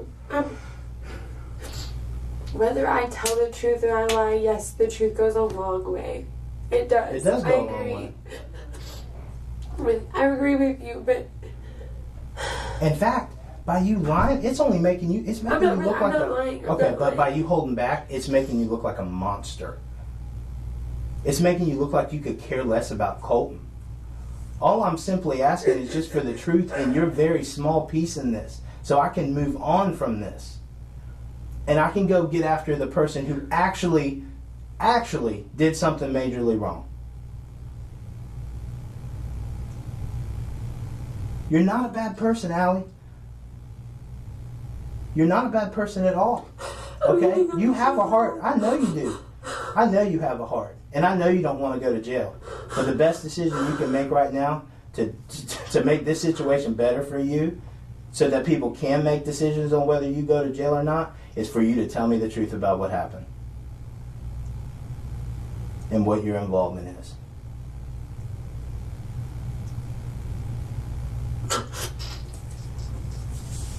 It's just like you said. It's just you right now. You got nobody that's going to be able to help you out. So at least put me on your side. Let me go fight this battle with them, and tell them, hey, no. This is the kind of girl Allie is. She's not some kind of monster that just sets up murders and all that, because that's the way it's going to appear. But I can't do that if you don't tell me the truth, because that's the way it does look right now. And trust me, when Celeste is sitting over there talking to my partner and giving everything up, and she can put more and more on you and just kind of put herself in the corner of this to where hopefully she Is that what y'all do? Is that what we do?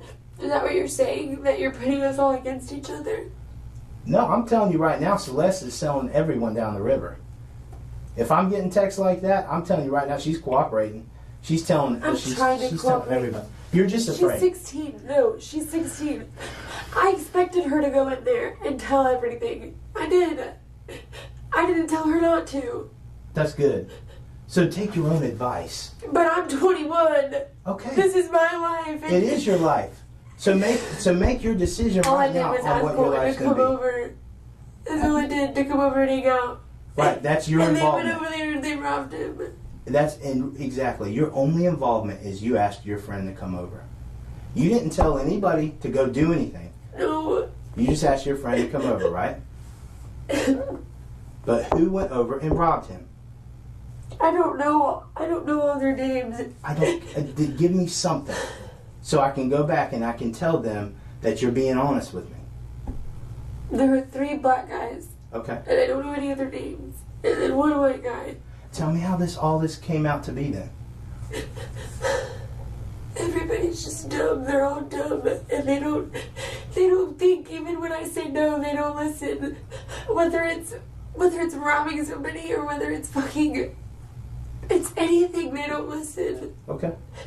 And because I'm friends with them, I have to go down with them. And because that's not necessarily true. You could be a witness in this whole thing.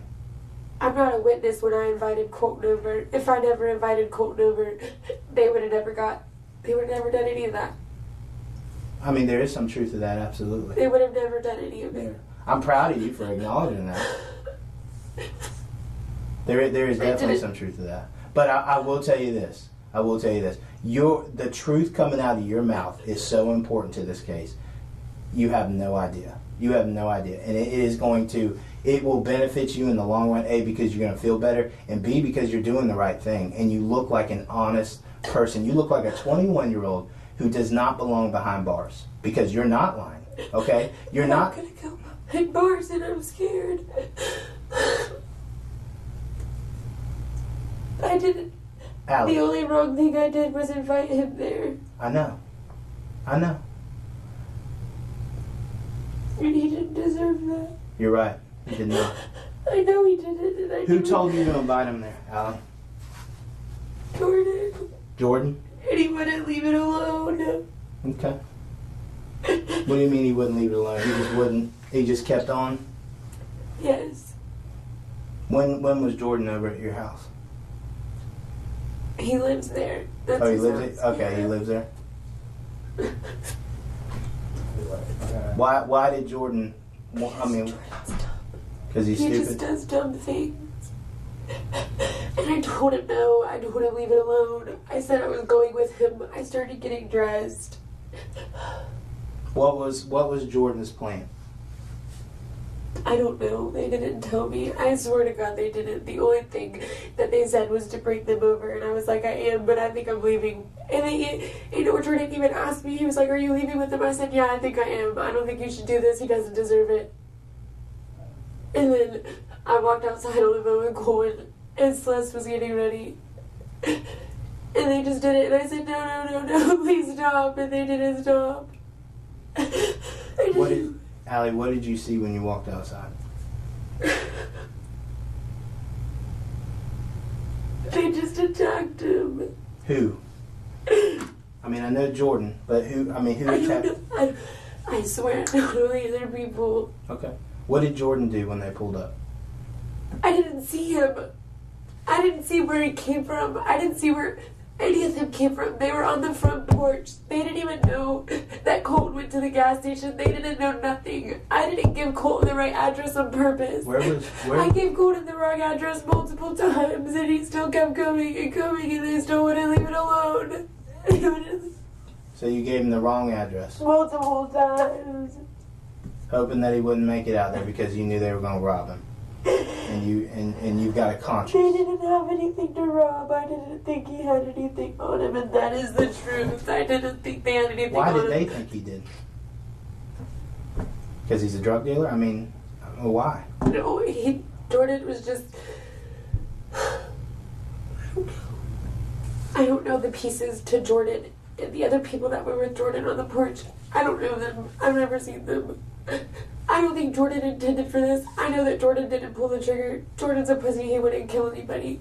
How do you know that? You didn't see it. But do I think Jordan would talk up? Can that person over there hear me? No. Do I think Jordan would instigate something? Yes. Do I think he would kill somebody? No. Not at all. Not at all. And that's the honest truth. And I kept telling him to leave it alone. Okay. And I'm gonna go to jail for this. Even when I tried stopping it. And by you try stopping it, you mean by sending him the wrong address, right? Multiple times. Is that what you mean? And trying to talk Jordan out of it? I tried to talk him out of it. I went on the porch because when you're talking them out of it, what are they saying they're going to do? I mean, just rob him at gunpoint, or are they... No, I didn't think they had a gun. Jordan doesn't own a gun. But they never said anything about a gun, never. Okay, but Allie, there's a reason why you were giving him the wrong address and why you're trying to prevent this from happening. What did you think was going to happen?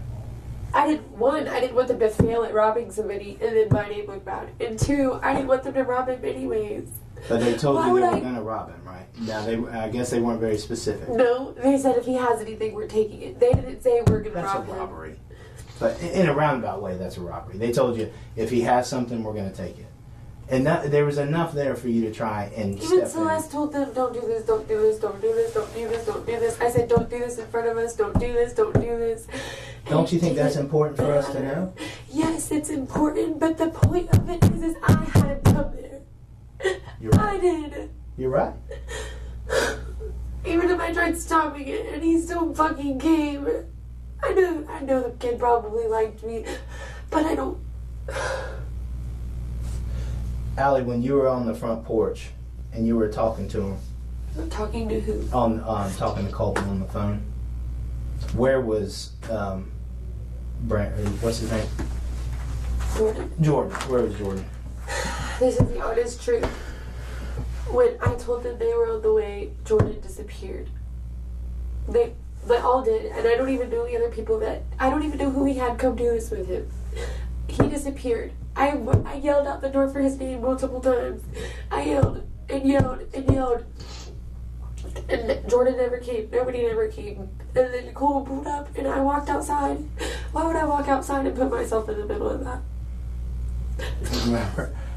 But I walked outside and I told him to come inside. And then I told him, I don't know if it was Colton or not. I assume it was Colton because I was on the phone with Colton. So you told him to come inside? Whoever it was. Walking. No, when I was on the porch with him, I was like, give me a second, Celeste is changing. And then he started walking up and I said, no, don't walk, don't. Because I saw somebody coming from the side. And then they hit him. And then it started and there was nothing I could do. Who else? You said it was 3 black males and a white male? I only saw like that were 4 or with 5 Jordan? people. Who was with Jordan at the time this happened? Or even when they're trying to set this up and they're talking to you. And I mean, and Jordan's the one that specifically told you to get Colton to come, right? That's what you told me earlier. Yeah, they were asking if I knew any people with drugs to buy drugs, and I said, yeah, I know people that sell drugs. Did they use me as a fucking scapegoat or whatever the fuck you want to call it? Probably, sure. Sure. Did they specifically ask you to call Colton, or did you just because you knew you could get stuff from Colton? No, I called Colton because I wanted to hang out with Colton. But they asked you for someone to invite someone over who had drugs, right? Or that. Yes, and I guess they just assumed that was Colton. Okay. Who else was with Jordan earlier when you were talking with him? I don't know. That Jared kid was supposed to come. Jordan, it originally started, Jordan said, hit that Jared dude up and have him come back, and I said no. And then I hit the Jared kid up, and I was also talking to Colton, but I wasn't talking to Colton for them to rob him. Okay. I legitimately had plans with him. So you were really trying to get Jared to come over, and then instead Colton came, and they did the robbery. What I'm trying to figure out is who was with Jordan when they were telling you all this. You honestly know that I don't know that, because if you knew, she would have already told you. Well, listen, I've gotten one text message. She might be telling them. I don't know. I don't think she knows their names. Because I don't. Can you describe them to me? What black person doesn't look the same? And that's that's serious. Okay. Well, they're 3 black males with Jordan. Jordan was the one white male. Yeah. Jordan. You don't know nicknames. I mean, are they thin? Are they stocky? Are they fat? They just look like tall black guys. Tall black guys. Are they adults? I don't think. Or are they juveniles? Or, I mean, are we dealing with like high school kids? That's what I'm trying to figure out. I don't think. They look like grown men. They look like grown men? Did they have beards? I mean, was there anything that stood out? No, they had a bunch of shit on their face. What do you mean? Oh, when they were doing the robbery? She's also getting angrier, not because she's being misunderstood, but because the detective refuses to buy into her lies. It's frustration mixed with desperation. She wants help, she wants sympathy, and she wants the detective to suddenly believe the version of the story she's trying to sell. But instead, she slips. She finally identifies the men who were her accomplices, a major shift from everything she claimed earlier. And the moment she does, the detective backs off and offers her a short break. That's a strategic move, not kindness. Also pay attention to her body language now. She's got her arms tucked deep inside her blouse, curling in on herself. Earlier, officers mentioned they couldn't find a blanket. They didn't forget. Interrogation rooms are kept cold on purpose, uncomfortable, tense, and designed to make a suspect feel exposed. And Schreffler is feeling every bit of it. Did you knock on the door? What's up? What's going on? I'm back here talking, trying to figure things out. I'm trying to give them clear answers, but What do they need clear answers on? They need to, basically, what I want to hear is the truth out of you that you set up this robbery, or that you helped set it up. That's what you want me to say? No, it's what you told me in a roundabout way, but that's what we're trying to get through. I don't need you to say. Listen. If you're worried about you going to jail, I'm telling you this because I believe in shooting people straight. I've told you this from the beginning. You're in trouble. You are in trouble. Most likely, you will be charged with something. Now it's just basically, and this was even before you told me the truth. Now we're talking about what you will be charged with, and how long you will be in trouble for.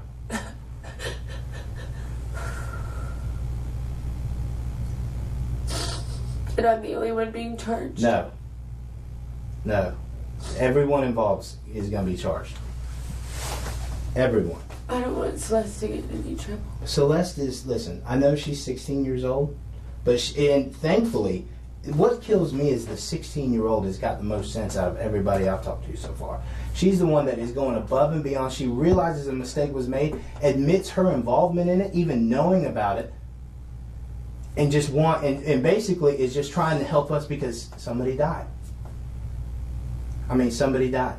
So she is the one that has absolutely just been a breath of fresh air for us anyway, because she is not even trying to feed us any bullshit. I'm not trying to feed you any bullshit. Everything I said wasn't a complete lie at all. It wasn't. So you're telling the truth. So tell me what your involvement is. Exactly. What is your involvement in this? Listen, if I'm promised not to go to jail, I will tell you start to end it. But I have to have an attorney or something to help me. I'm only 21. I know nothing about anything y'all are doing. Nothing. Okay. I know I made a dumb mistake, and I know Cole is not alive. I have to live with that for the rest of my life. Allie, hear me out. But my life matters right now too. You're right. We went over your rights, right, at the beginning of this. You know your rights, okay? I can't tell you whether or not you need an attorney or anything like that. If you want an attorney, that is absolutely your right. If you want an attorney, what does that I'm done talking to you. I'm done talking to you, and then you're going to jail. That'll be done. That'll be it.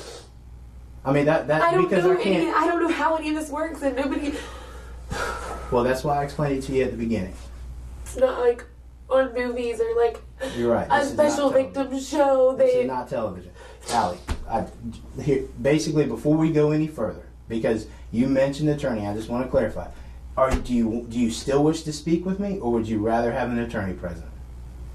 I don't know what the best option is at this point. I can't tell you what the best option is. I don't want to sway you either way. It's up to you. I've told you, and I've been straight from you from the get-go, no games. You are in trouble. 100%, you are in trouble.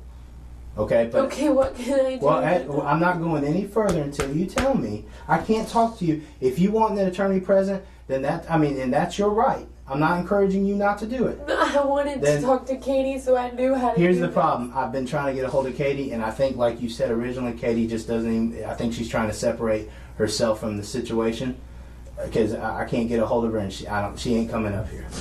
So we're at the point now. Parents. No, I don't know. Do you want to continue talking, or would you rather have an attorney present?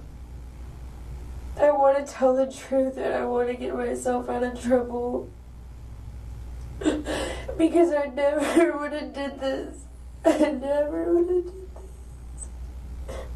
this. With you saying that you want to tell the truth, are you telling me you still want to talk to me? Yes. Okay. You do not want an attorney present. You're willing to talk to me. I need verbally. Yes. Okay.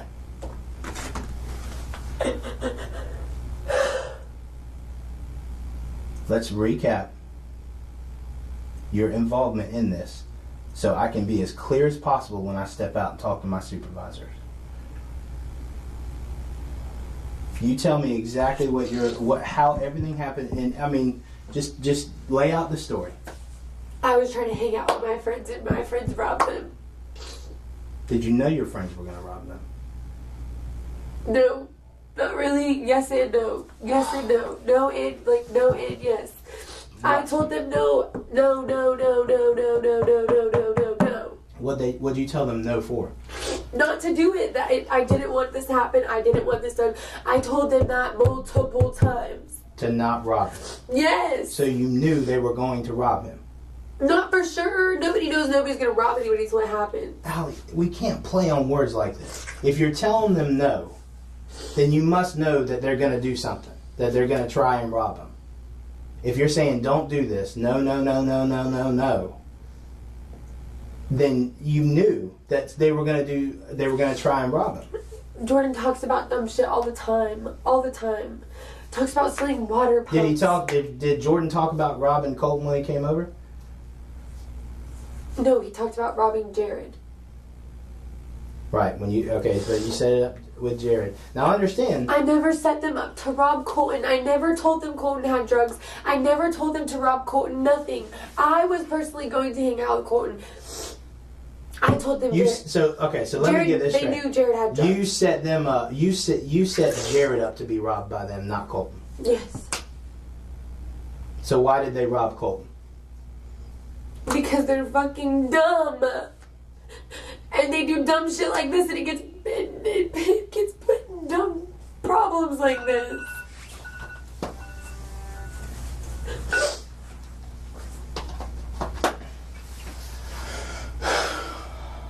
I had a feeling they were going to, because they talk about it all the time, but they never really do anything. They don't ever do it. You had a feeling they were going to do what? I had a feeling they were going to rob somebody, some way, something, somehow. Like, I just did. I had a bad feeling about the whole entire night. And now I know why. But that doesn't change my decisions on how I acted then. Maybe I could have jumped in front of the gun. Maybe I could have been like, hey, Colton, don't come here. The house is hot. Did you see a gun? No. Oh, okay. You just said jump in front of the gun. There was a gun that was shot. Oh, okay. I was figuratively speaking. Maybe I could have saved somebody's life and jumped in front of the gun. When did you tell Jordan that Jared was on the way? You did? Jared, not Colton. Jared? Okay. And then Jared messaged me back. It was like, I'm still trying to find you a ride. And I was like, it's cool, I made other plans, but you can still come. Or something like that.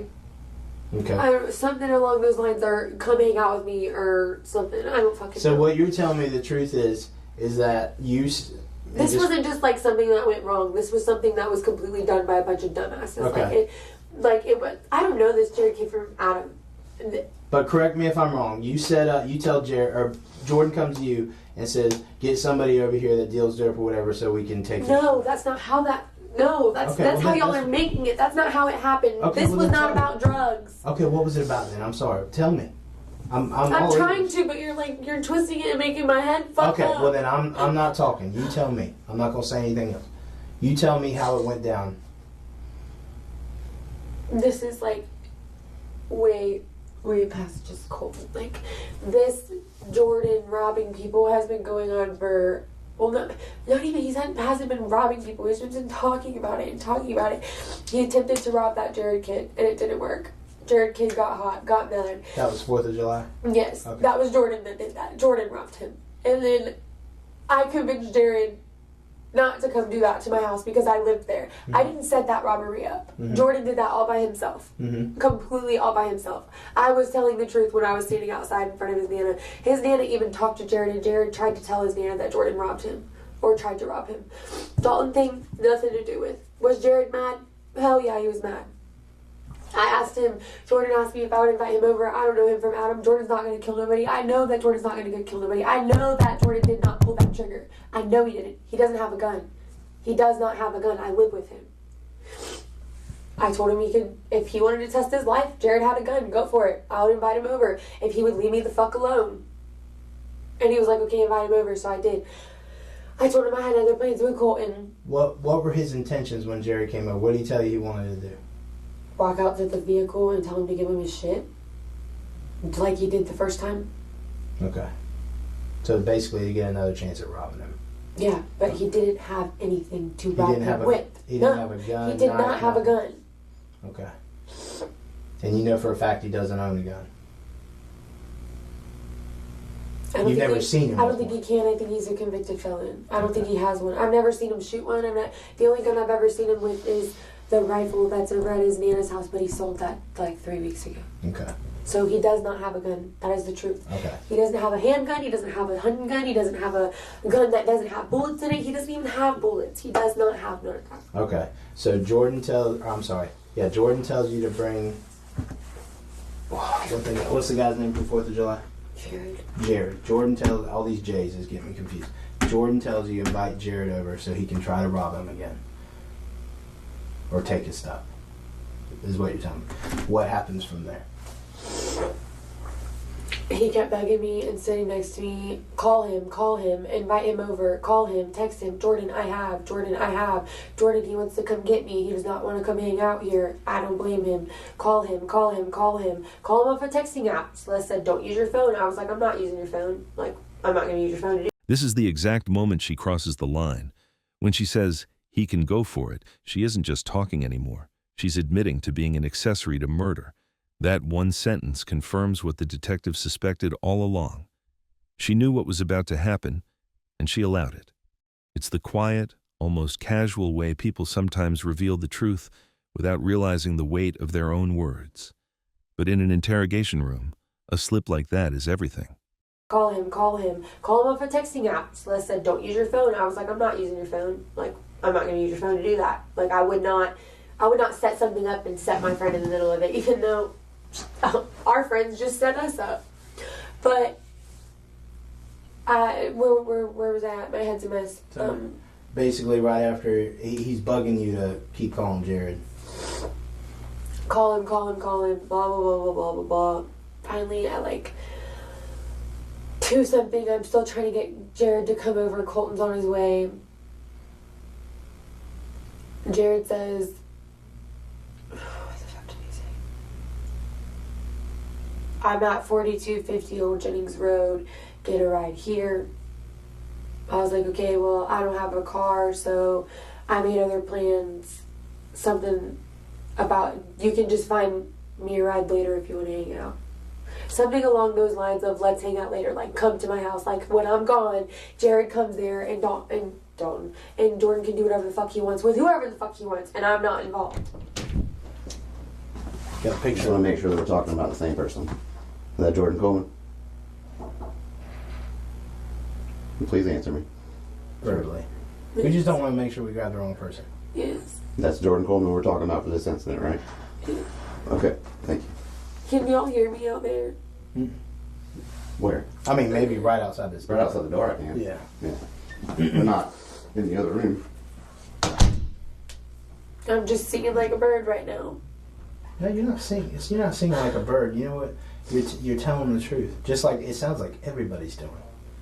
It sounds like, listen, we're not. Do you believe me now? Do my stories match now? It makes a lot more sense. I just wish you would have been straight up with me from the get-go. I couldn't. You know what I mean? But trust me, I understand why it took so long. I'm not just thinking of myself. Well, I am, but I'm not. Because either way, I know I'm screwed, but if you want me to be brutally honest with you, you are thinking of yourself, but I don't blame you in this situation. You almost have to. Everybody else is. And I just sat here. Well, no, not everybody else. They're telling us the truth, and I got a feeling once we get a hold of Jordan and all these other people, which I think Celeste knows these other 3 guys' name, which means you must know the other 3 guys' names.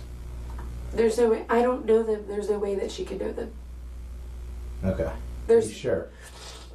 Unless she overheard Jordan talking about him and I didn't. Okay. All right, so let's go back. He's bugging you about and then Jordan tells you he's on Old Jennings. You can find a ride. Y'all make plans. He's just pushing and he just wants to rob somebody, and I don't know why. I don't know why. Does he need money for something? I mean, is there... No.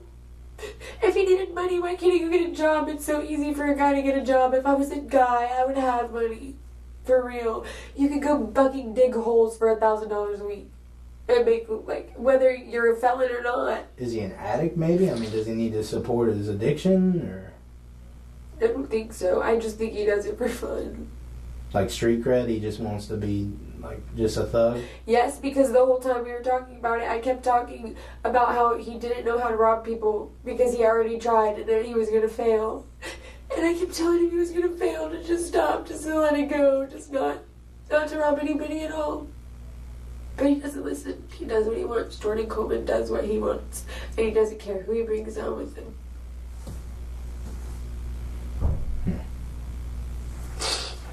Clearly. Because look who's sitting here, not him. And you know what most likely is going to happen when we bring Jordan in here? And I mean, this isn't happening, but normally he's going to try and put it on you and Celeste. That almost happens every time. He'll try and put more of the blame on you too. You know what I mean? I don't care what he says at this point. Because I'm not lying, so I don't care.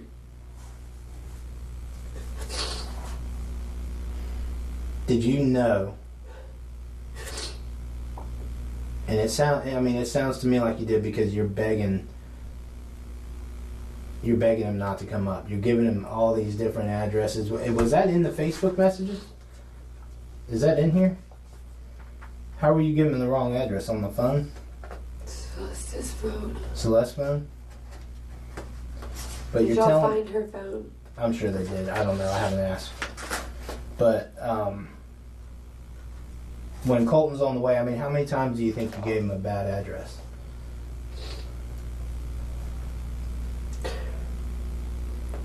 Three or four times. I never went and stood up. I never went and stood out by the road like I said I did. And why did I never directed him to my house like I said I did.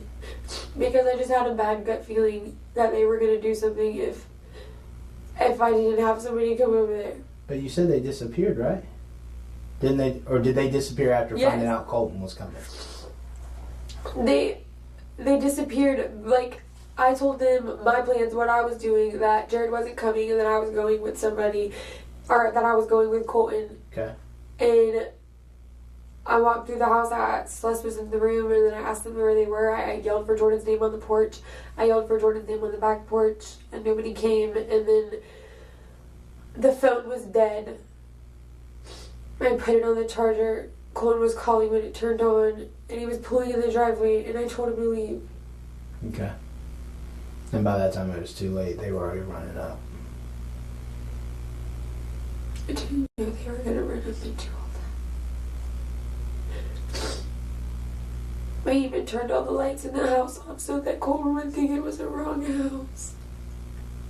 I thought the power was out. No, it's still on. The power is out, but it's on.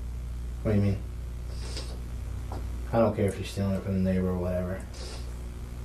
It's not. I did it. Jordan just clicked the little thing on the box and flipped the switch. Okay. So the power works, though. And you turned the power off, hoping that Colton would think, oh, that ain't it. I did everything to prevent it from happening to him.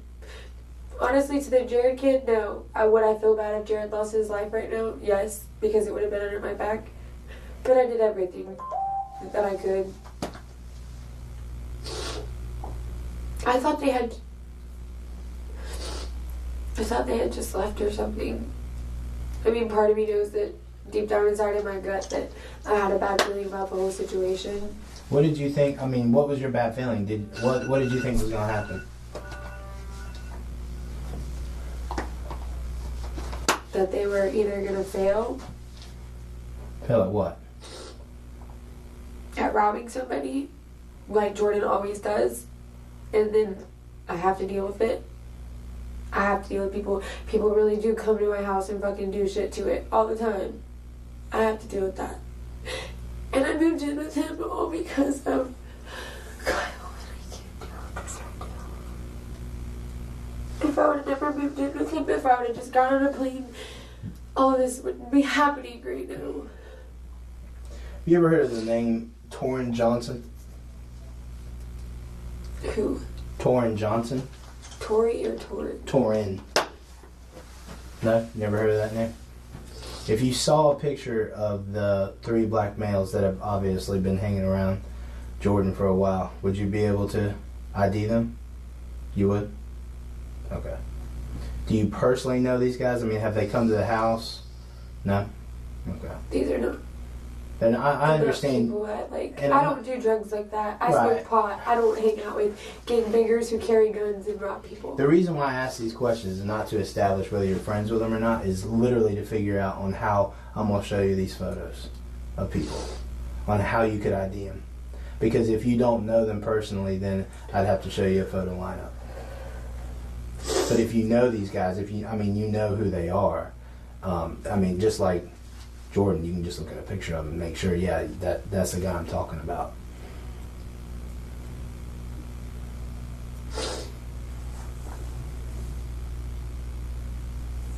So you know the other 3 or no? I've never heard of a Torrance Johnson. I think it's Tori, not Torrance. Well, he may go by Tori.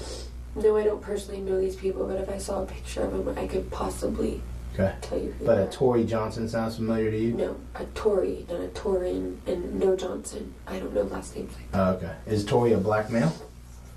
Yeah. Jordan talks about him sometimes, but not Torin. A Tori. Was he there today at your house? No? Okay.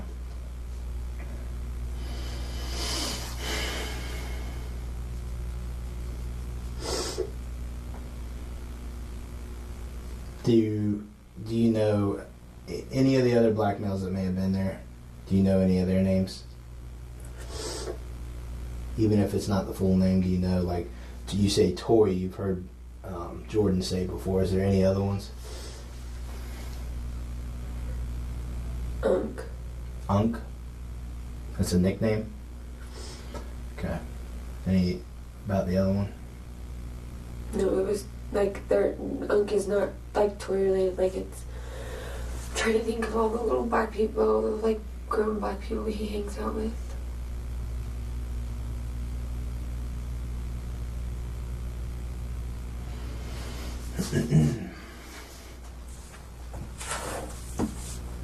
Torin Johnson just doesn't. The Torin like just reminds me of a Tory black guy. Which is Torin Johnson Johnson black? Yeah.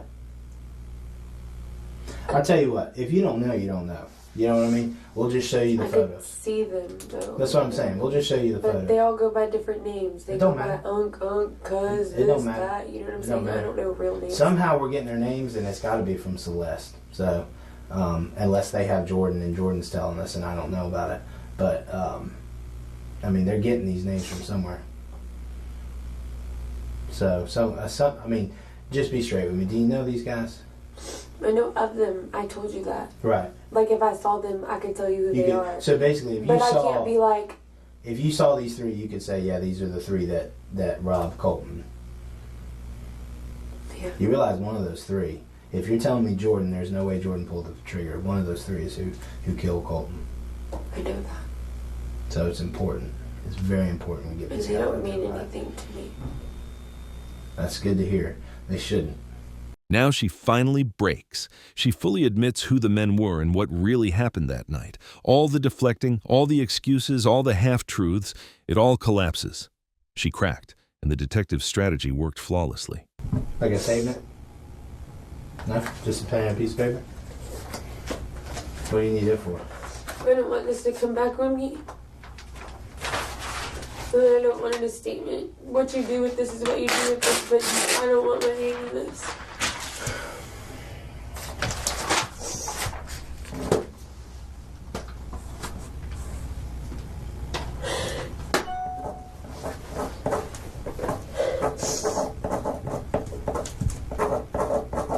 I won't put this in a statement.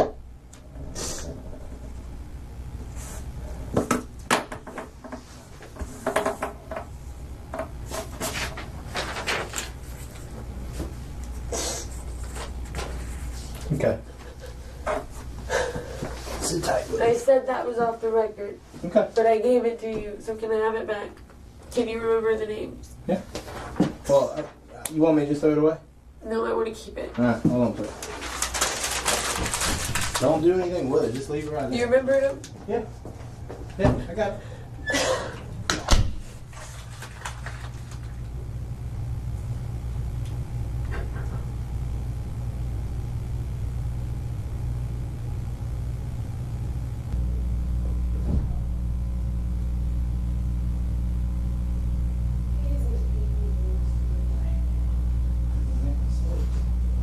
You did not like this though. I guarantee you should stop. I hate you. Let me go grab my notebook. Okay, you gotta leave that open for 2 seconds because Okay. it's cold as fuck in here.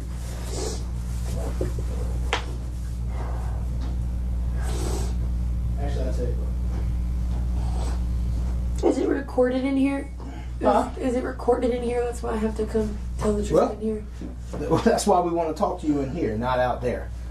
But we let you smoke a cigarette. Right? You want a cigarette, you want to warm up. But that's why we're talking in here. It's a controlled environment too, so that way, because like I said, we got Well, this Celeste. doesn't help. I know, but we got Celeste here and all that, and it just shows that we keep everybody separate, so that way we don't say you influenced her or she influenced you in your testimony and all that. But it's like we said, we got to get the absolute truth out, be very clear, concise, exactly, even if it doesn't necessarily shed a positive light on you. It is what it is. You didn't have the intentions of what happened. So we can recap real quick. So we'll start from the very We'll very start from beginning. the Very beginning. I'm gonna give you the floor. You tell me exactly. Jordan and Ozell have been talking about robbing people for weeks, and Tori's been involved too. And we were all outside the car the other day when Celeste wasn't there, talking about Jordan robbing Jared and how shitty a job he did. And Ozell said, if I was there, that wouldn't have happened. I have your back, Jordan. Let's set it up for something else, blah, blah. I said, I'm not setting up any more robberies. Not doing that. And then today, me and Celeste babysat, and then we went back to the house, and we were fine. And then Jordan didn't get any pot. Jordan didn't have any money. Jordan didn't have anything. So the first thing that came to his mind was, let's rob somebody. And the first person that he assumed that would know somebody was me, because I do know a lot of people. I don't really, like I said, last time I talked to Colton, Colton was February. I don't really hang out with people like any of those drug dealers like that anymore, because I have tried to stay away from that life. But Jordan had Tori come over to turn the power on at the house. And Tori was like, what's up with that lick? Are you going to be the, whatever they call it when you use a girl to hang out with a guy or some shit like that, to just, I guess, take their drugs or something. Whatever you call that. So I told Tori, I know of Jared. And he was like, okay, we'll hit him up. I hit him up, we waited, then he called Ozell over. And then we waited, and then Jared was bullshitting around. He had a ride, didn't have a ride, was coming, wasn't coming, blah, blah, blah. They were not getting happy. They were sitting there ready to hit a lick, and my lick was not coming through. So I was sitting next to Ozell on the couch. I made Celeste move over, and I was going through my Facebook, and he was like, message this guy, message this guy, message this guy, this, or does this guy do this? I was like, well, this is where I got my cocaine from, this is where I got my weed from, this is where I got my this from, this is where I got my this from. He said, okay, cocaine, that one. I was like, I don't know if he deals cocaine anymore. I haven't talked to him since February. And he's like, okay, well, if you deal cocaine, you're going to constantly deal cocaine. And whether he has something or doesn't have something, we're not going to hurt him. We're just going to take his shit if he has something. And I was like, okay. Now who are you talking about? Colton? Both of them. No, but I mean, they're talking about, they point out Colton? No, they're talking about any person that I would have brought to the But house. when you said this is a guy that I've gotten cocaine before, are you talking about Colton? Yeah. Okay. All right. Go on. I just wanted to clarify. And I was like, I know him. I fuck with him. He's not my friend anymore, but I mean, I know him. Like, I don't want anything bad to happen to him.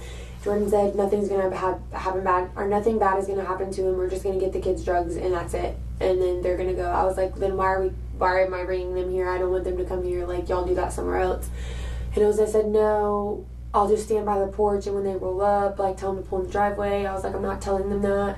I was like, it's common sense to pull in the driveway. He's like, okay, well, then where are we going to hide if they flash the lights? I said, I don't know. You'll figure it out. Like, I don't care what you're doing. Like, and then, like, as it kept going and going and going, Jordan was still telling me to message Jared, still telling me to get Jared to come over.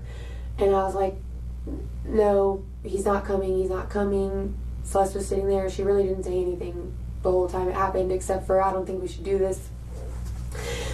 And then Ozell said everything was going to be fine. Jordan said, let's get drugs. We were still sitting there. They decided, I went into the room to go to the bathroom and turn the light on, and Jordan freaked out and said Jordan said the lights cannot be on because of his Nana.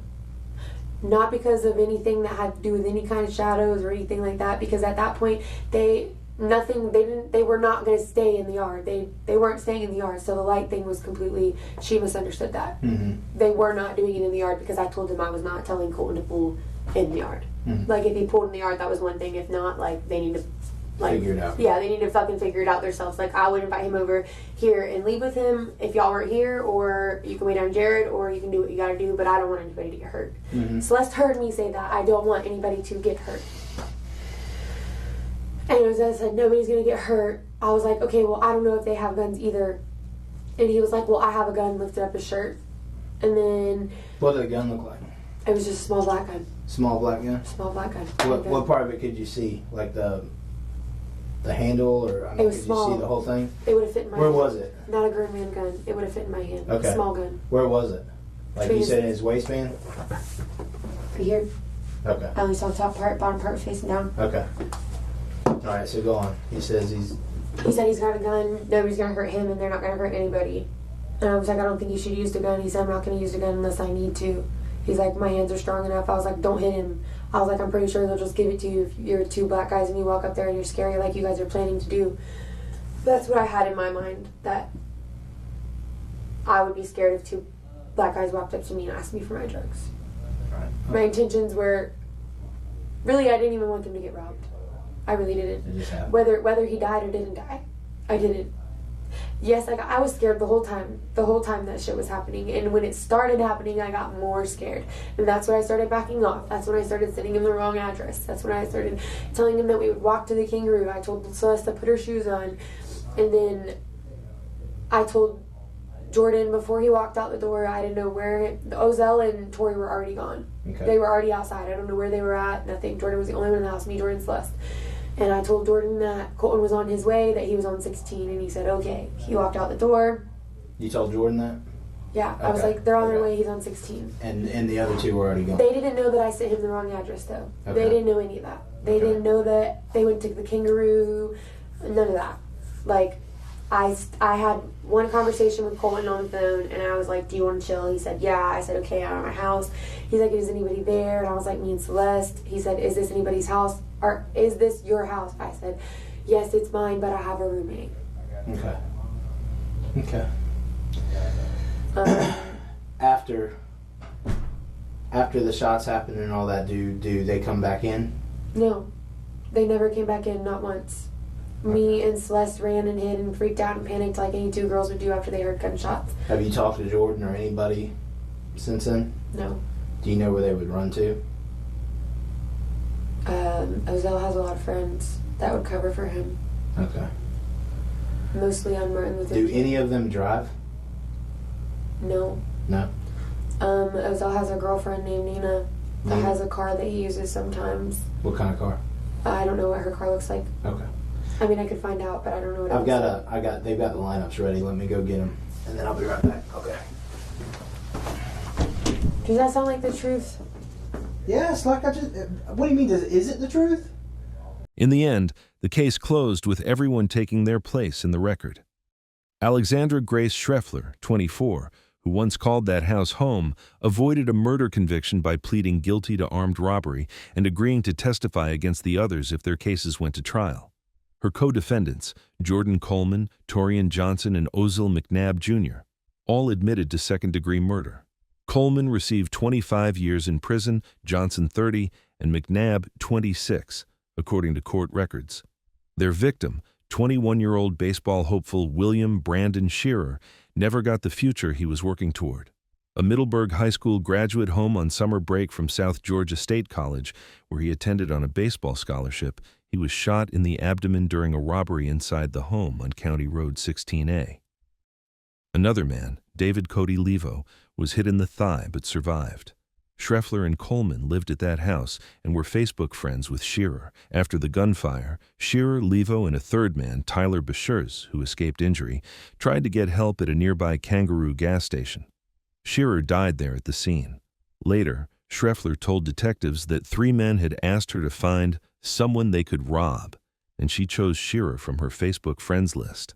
A casual online connection, a planned robbery, and a young athlete who trusted the wrong people. And it cost him his life.